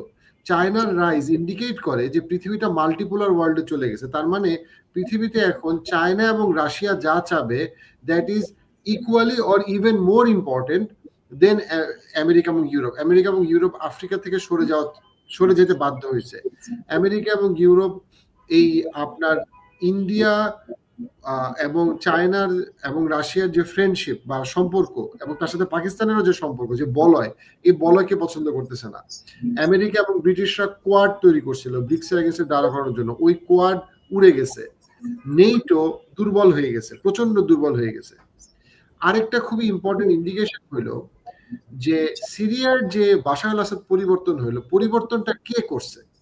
অনেকে বলে যে জোলানি ভালো লাগে, জোলানি খারাপ, মানে বর্তমানে সিরিয়ার প্রেসিডেন্ট। আমি যেভাবে দেখি জোলানি আসলে একটা এজেন্ট, এবং একটা এজেন্ট যার কাছ থেকে টাকা পায় তার মতো করে বিহেভ করে। That is how I see Jolani. So জোলানিকে এখন টাকা দিচ্ছে কে? জোলানিকে এখন টাকা দিচ্ছে, এবং সিসির ক্ষেত্রেও সেটা সত্যি। আমি মনে করি সিসি এবং জোলানি দুইজন দুটো পাপেট। পাপেটকে যে টাকা দিবে সে তার কথা শুনবে। এদেরকে আগে টাকা দিত বেসিক্যালি বাশার আল আসাদকে বা জোলানিকে, যখন জোলানি আগে জঙ্গি সংগঠনে ছিল, এরা টাকা পাইতো আসলে বেসিক্যালি নেটো থেকে অথবা বেসিক্যালি আমেরিকা থেকে। এখন তারা টাকা পায় কোত্থেকে? কাতার থেকে, সৌদি আরব থেকে এবং টার্কি থেকে। তাতে তারা এদের অ্যালাইনমেন্টে কাজ করে। আমি কোনোভাবেই বলতেছি না যে জিসিসি বা আরব কান্ট্রিরা পারফেক্ট। আমি এটা বলতেছি যে ডেফিনেটলি আরব কান্ট্রিরা, তারা যতটা জাতীয়তাবাদী হোক অথবা মুসলিমবাদী হোক অথবা যাই হোক, তারা ডেফিনেটলি রোমানদের যে আধিপত্যবাদ সেটাকে তারা চায় না, সেটা তাদের স্বার্থেই তারা চায় না। এবং তারা অবভিয়াসলি কখনো পাবলিকলি প্যালেস্টাইনের বিরুদ্ধে দাঁড়াবে না, কারণ সেটার যে পাবলিক প্রেশার তারা নিতে পারবে না। তারা ইনএভিটেবলি, তারা যতটাই ইসলাম প্রেমী হোক অথবা ইসলাম প্রেমী না হোক, তারা কখনো পুরাপুরি ভাবে প্যালেস্টাইনের বিপক্ষে যাওয়ার আমি কোনো সম্ভাবনা দেখি না প্র্যাকটিক্যালি। এখন ইস্যুটা যেটা হয়েছে সেটা হচ্ছে যে আমরা এমন একটা পৃথিবীতে আছি যেখানে আমরা দেখতেছি যে সিরিয়ার গভর্নমেন্ট কন্ট্রোল করে টার্কি, কাতার, সৌদি আরব, এই কান্ট্রিগুলা প্রিডমিনেন্টলি টার্কি এই মুহূর্তে আর কি, প্রিডমিনেন্টলি টার্কি, যেটা ইন্ডিকেট করে যে টার্কি এবং সিরিয়া যত বেশি অ্যালাইনমেন্টে আসবে, হয়তো সেটা সময় লাগবে, এটা কখনোই ইসরায়েলের পক্ষে যাবে না। এটা ইনএভিটেবলি ধাপে ধাপে সেটা প্যালেস্টাইনের পক্ষে যাবে। এটা সময় লাগতে পারে, কারণ সিরিয়ার যে মিলিটারি এবং ইকোনমি সেটা খুব দুর্বল, সেটা সময় লাগতে পারে। ইভেনচুয়ালি সেটা আসলে টার্ন ব্যাক করবে। আরেকটা খুবই ইম্পর্টেন্ট হচ্ছে বলি যে এই সিরিয়ার অবস্থাটা এত দুর্বল যে আগে 1 ঘন্টা কারেন্ট থাকতো 24 ঘন্টার মধ্যে, এখন বোধহয় সেটা 2 থেকে 3 ঘন্টায় উন্নীত হয়েছে। সো আমি যেটা বললাম যে আমি কয়েকটা পডকাস্ট থিঙ্কিং মুসলিমে শুনলাম যে জনগণ এখন পর্যন্ত কিছু পজিটিভ রেসপন্স, কিন্তু we need to wait at least few years to give any judgement আর কি যে গভর্নমেন্ট কেমন করতেছে। তো সিরিয়াকে সময় দিতে হবে। এখন আরেকটা যেটা ইম্পর্টেন্ট বিষয় এখানে সেটা হচ্ছে কি যে ইউরোপের ইকোনমির হার্ট ছিল জার্মানি আর নেদারল্যান্ড। জার্মানি এবং নেদারল্যান্ডের গত 25 বছরে পার্টিকুলারলি জার্মানির ড্রামাটিক কলাপস করছে, ড্রামাটিক কলাপস, যেটা কেউ মানে আজকে থেকে 15 বছরের মধ্যে জার্মানির ইকোনমি এতটা দুর্বল হবে, যেটার সাথে তার মিলিটারি অবশ্যই। তাতে কি হয়েছে, ইউরোপ অনেক বেশি ডিপেন্ডেন্ট হয়ে গেছে কম্পারেটিভলি টার্কির উপরে তাদের ইকোনমি এবং মিলিটারির জন্য। সো নেটোতে Turkey has become a key player. আগে নেটোতে জার্মানির জন্য টার্কি এতটা কি প্লেয়ার ছিল না, নেটোর এখন সবচেয়ে সিগনিফিকেন্ট প্লেয়ারদের মধ্যে টার্কি চলে আসছে, উইচ মিনস টার্কির ইনফ্লুয়েন্স নেটোতে অনেক বেড়ে গেছে, এবং টার্কির ইনফ্লুয়েন্স বাড়া মানেই হচ্ছে গিয়ে প্রো প্যালেস্টাইনিয়ান ইনফ্লুয়েন্স বাড়া। এই মুহূর্তের বাস্তবতা, রাইট, এই মুহূর্তের বাস্তবতা। সো নেটো কিন্তু একটা বাহন, একে কেউ চালায়, যে চালায় সে যদি ইসলামিক হয় দেন এটা কম্পারেটিভলি ইসলামাইজেশন আস্তে আস্তে হবে। So turkey has become a key player in entire Europe. আগে ছিল এটা সবচেয়ে বেশি ছিল জার্মানি, নেদারল্যান্ড, বাট জার্মানির ড্রামাটিক ফল হয়েছে, জার্মানির ইকোনমি অনেক কলাপস করছে, স্পেশালি দুইটা কারণে। একটা হচ্ছে তারা রাশিয়ার উপরে ডিপেন্ডেন্ট হয়ে গেছে ইকোনমিক্যালি তাদের গ্যাস তেলের জন্য, আরেকটা হচ্ছে তারা ইউক্রেন ওয়ার সাপোর্ট করতে গিয়ে তাদের ইকোনমি 12টা বাজায় ফেলছে। আমি একটা পয়েন্ট অ্যাড করি টার্কির রাইজের মধ্যে, সেটা হচ্ছে ধরেন রিসেন্টলি নিউজে আমরা দেখলাম যে টার্কির যে স্টিল ডোমটা তারা মূলত S-400 যে তাদের অ্যান্টি মিসাইল সিস্টেম রাশিয়া থেকে নিছে, এইগুলাকে তারা কম্বাইন করে তারা স্টিল ডোম তৈরি করছে, যেটা পরিধি কিন্তু ইসরায়েলের আয়রন ডোম থেকে বেশি, কিন্তু এফিকেশাস বা এফেক্টিভিটি এখনো তো দেখা যায় নাই, মানে কতটুকু এটা তো আপনার যুদ্ধ করে দেখাইতে হবে, কিন্তু হয়তো ইফেক্টিভনেসটা কম এখন পর্যন্ত, এফিসিয়েন্সিটা কম হবে। কিন্তু তারা যে শুরু করলো এই যাত্রাটা, যে তারাও anti air missile system, air defence system install করে ফেলছে পুরো দেশে, এবং তার মানে হচ্ছে তারা সিরিয়াকেও এই এয়ার ডিফেন্সটা দিবে ফিউচারে। সো এগুলো অলরেডি আমরা দেখতেছি যথেষ্ট মাথা ব্যথার কারণ হচ্ছে আর কি ইসরায়েলের জন্য। আমরা রিসেন্ট এবং লাস্ট পয়েন্ট যেটা সেটা হচ্ছে, আমরা যদি রিসেন্ট ইরানের সাথে ইসরায়েলের কনফ্লিক্টটা স্টাডি করি, আমরা ক্লিয়ারলি কয়েকটা জিনিস দেখবো। সেটা হচ্ছে গিয়ে যে ইসরায়েল এবং আমেরিকা এক্সপেক্টও করে নাই যে ইরান এই পরিমাণে ধাক্কা দিতে পারবে। হ্যাঁ, ইরানেরও ক্ষতি হচ্ছে, বাট ইরান যতটা ইসরায়েলকে ধাক্কা দিতে পারছে এইটা কখনোই ইসরায়েল এবং আমেরিকা প্ল্যান করে নাই। এবং এই কনফ্লিক্ট পরবর্তী সময় আমরা দেখলাম যে ইরানের টোটাল এয়ার ডিফেন্স সিস্টেম এখন দিচ্ছে চায়না, উইচ মিনস ইরান আর কোনো মিলিটারি সহায়তার জন্য কোনোভাবেই আমেরিকার উপরে ডিপেন্ডেন্ট না, সে পুরোপুরিভাবে সেটা নিতে পারতেছে চায়না থেকে এবং রাশিয়া থেকে। সো ওভারঅল আমরা দেখতে পাইতেছি যে জায়নিস্টদের অনেকগুলা প্ল্যান আর কাজ করতেছে না, মানে ক্লিয়ারলি কাজ করতেছে না। ইভেন ইন্ডিয়ার সাথে পাকিস্তানের যে কনফ্লিক্ট হয়েছে অপারেশন সিঁদুর পরবর্তী সময়, সেইখানেও ইসরায়েল একটা বড় অ্যালাই হচ্ছে ইন্ডিয়া, সেইখানেও ইন্ডিয়া যে পাকিস্তানের কাছে এতটা বড় ধাক্কা খাবে সেটাও কিন্তু গ্লোবালি মানুষ চিন্তা করে নাই। এবং সেটাতে প্রথম চায়নার যে মিলিটারি কম্পিটেন্স, কারণ পাকিস্তানের এয়ারক্রাফট গুলা সেটা ছিল মূলত চাইনিজ, সেটারও যে সাকসেস রাফায়েলের থেকে, হ্যাঁ, তো এইটাও কি করে নাই। সো ক্লিয়ারলি দেখা যাচ্ছে যে জায়নিস্টদের যেই গুটিগুলা, যেটা দিয়ে তারা গুটিবাজিটা করতো, সেই গুটিগুলা এখন আর আগের মতো ক্লিয়ারলি কাজ করতেছে না, মানে এবং এই জন্যই আপনি দেখবেন ওদের ডেসপারেশনটা অনেক বেশি। ওরা যে এই যে এখন বলতেছে ইমিডিয়েটলি গাজা খালি করে ফেলতে হবে, এবং মানে ওরা যে কোনো কিছু করতে পারে হঠকারী, কারণ ওদের আমি তো আপনাকে ওই জিনিসটা বলছিলাম যে গত 20-25 বছরে ইসরায়েলের পলিটিক্সে এক্সট্রিম রাইট উইং এর উত্থান হয়েছে। ধরেন 20 বছর আগে এরা 1% ছিল, এখন এরা 25%, এবং এদের হেল্প ছাড়া কোয়ালিশন গভর্নমেন্ট টিকতে পারে না। সো ফলে এরা যে কোনো হঠকারী কাজ করে ফেলবে, হয়তো দেখবেন যে সেটা কি হইতে পারে আল্লাহু আলাম, ইভেন মসজিদুল আকসাতে হাত দেওয়া বা থার্ড টেম্পল বানানো, যেগুলো তাদের চূড়ান্ত টার্গেট, অথবা গাজাকে পুরোপুরি মাটির সাথে মিশিয়ে দেওয়ার জন্য তো চেষ্টা তারা করতেছেই। কিন্তু এত কিছুর পরও আপনি যে পয়েন্টগুলো বলছেন, অল দোজ আর শোয়িং যে তাদের আসলে উইকনেসই বাড়তেছে দিনকে দিন, এবং তাদের আসলে ধারণাটা তো পতন হয়েই গেছে, এখন তাদের জাস্ট শক্তিটার পতন হওয়া বাকি, কিন্তু তাদের যে ধারণাটা, যে ধারণার উপরই তো টিকে থাকে একটা সময়, ওই ধারণাটা কিন্তু পতন হয়ে গেছে অলরেডি ওয়ার্ল্ড ওয়াইড। এবং আমেরিকাকে বরঞ্চ দেখেন, তারা দীর্ঘদিন মানবতাকে ফেরি করছে জাতিসংঘে সব জায়গায়, human rights human rights human rights. তো গাজার ছবিগুলো দেখায় এখন যখন বলা হয় যে ওয়ার ইজ হিউম্যান রাইটস, মানে আপনি অ্যান্সার দিতে পারবেন না। আর একটা পার্থক্য হচ্ছে, আগে তো মিডিয়া যা দেখাইতো মানুষ তাই দেখতো, social media is a game changer এখানে। মানুষ কিন্তু এখন সবাই সবকিছু দেখতেছে। ওই যে গাজায় ছোট ছোট বাচ্চারা, একটা ছোট মেয়ে দেখা যাচ্ছে তার ভাইয়ের লাশ স্কুলের ব্যাগের মধ্যে, মানে বডিটা, ছোট বডিটা নিয়ে যাচ্ছে, বলতেছে এই ব্যাগে আমার ভাই। মানে এগুলো তো আপনি দেখতেছেন এখন সোশ্যাল মিডিয়ায়, ইমোশনাল, আপনি গ্রাফিক সিনারিও, মানে সহ্য করার মতো না, কিন্তু আমরা দেখতেছি বোমের আঘাতে আকাশে উড়ে যাচ্ছে লাশ। তো এখন ফলশ্রুতিতে কি হচ্ছে, they are losing actually the narrative war. তো মুসলিম হিসেবে আমাদের প্র্যাকটিক্যালি একটা স্লোগান, আমি এটার মাধ্যমে শেষ করব, আমাদের একটা স্লোগান হচ্ছে এরকম যে মানে থিঙ্ক গ্লোবালি, অ্যাক্ট লোকালি। তার মানে আপনি গ্লোবালি সচেতন হবেন, দোয়া করবেন, সবকিছু করবেন আপনার সাধ্যে, কিন্তু when you act locally, মানে আপনি অ্যাক্ট লোকালি বলতে কি বোঝায়, এখান থেকে কমিউনিটি বিল্ডিং করেন, এখান থেকে কনস্ট্রাকটিভ কাজ করেন, এখান থেকে ধীরে ধীরে, অর্থাৎ ল্যাডারের পিরামিডের নিচের স্টেপটা থেকে শুরু করেন, আপনি আস্তে আস্তে উপরের দিকে উঠবে। তো আমরা এই মুসলিমরা আমাদের কাজগুলো করা, আমাদের এইখানের মধ্যে ইসলামিক স্কলাররা প্রচুর আলাপ করছেন, সেটা হোক দোয়া, সেটা হোক দান সাদাকা, সেটা হোক আপনি পলিটিক্যালি প্রতিবাদ সমাবেশ করা, লেখার মাধ্যমে, ইতিহাস শিখানোর মাধ্যমে, জায়নিজমের এগেইনস্টে মত উৎপাদনের মাধ্যমে, সমস্ত কিছু আমাদের করে চেষ্টা করতে মানে থাকতে হবে আর কি, কন্টিনিউয়াসলি ইনশাআল্লাহ। আজকের এই পডকাস্টটাও part of that, I hope may Allah accept that way. May Allah, আমিন। জি, আমার কাছে মনে হয় যে অলরেডি পডকাস্ট অনেক লম্বা হয়ে গেছে এবং এই টপিকে আরো অনেক আলোচনা আছে, যে আমরা হয়তো আরো ডিফারেন্ট দিনে আলাপ করতে পারবো যে মুসলমানরা কি কি অ্যাপ্রোচ নিল ডিফারেন্ট গ্লোবালি, এবং তার মধ্যে কোন অ্যাপ্রোচ গুলা আমরা শিখলাম যে, এবং কোনটা কি। এবং এখানে আমার কাছে মনে হয় যে ওইটা একটা সেপারেট ডিসকাশন হতে পারে, যে এই যে পরবর্তী মুসলমানরা কি করবে, মানে কি বুঝলাম আমরা, এবং এটা আমরা কি করতেছি, এবং কি মানে কিভাবে চিন্তাটা করা উচিত, কিভাবে সভারেন্টি নিয়ে চিন্তা করা উচিত, সাইকোলজিক্যালি কিভাবে নিজেদেরকে ডিকলোনাইজ করা উচিত, এন্ড দেন ইকোনমিক্যালি কি ফ্রেমে আমরা আগাইতে পারি, কিভাবে চিন্তা করতে পারি, একটা ছোট ছোট কমিউনিটি, ইন্ডিপেন্ডেন্ট কমিউনিটি কিভাবে বিল্ড করা যায়, কোন জিনিসগুলো কাজ করতে করে নাই। তো আমার কাছে মনে হয় ওইটা আরেকটা ডিসকাশন, যেটা আমি মনে করি যে ইজ ইম্পর্টেন্ট। বাট আজকে আমরা ওটাতে না যাই, কারণ আজকে অলরেডি সেটা আমাদের ডিসকাশন 90 মিনিট প্লাস হয়ে গেছে। But it's a very insightful discussion. Thank you doctor Riaz আরেকবার, বিকজ আমার কাছে এই ধরনের ডিসকাশন হওয়াটা খুবই দরকার, এবং আপনার এখন অনেক রাত ইউএসএতে, তো আপনি সময় দিচ্ছেন।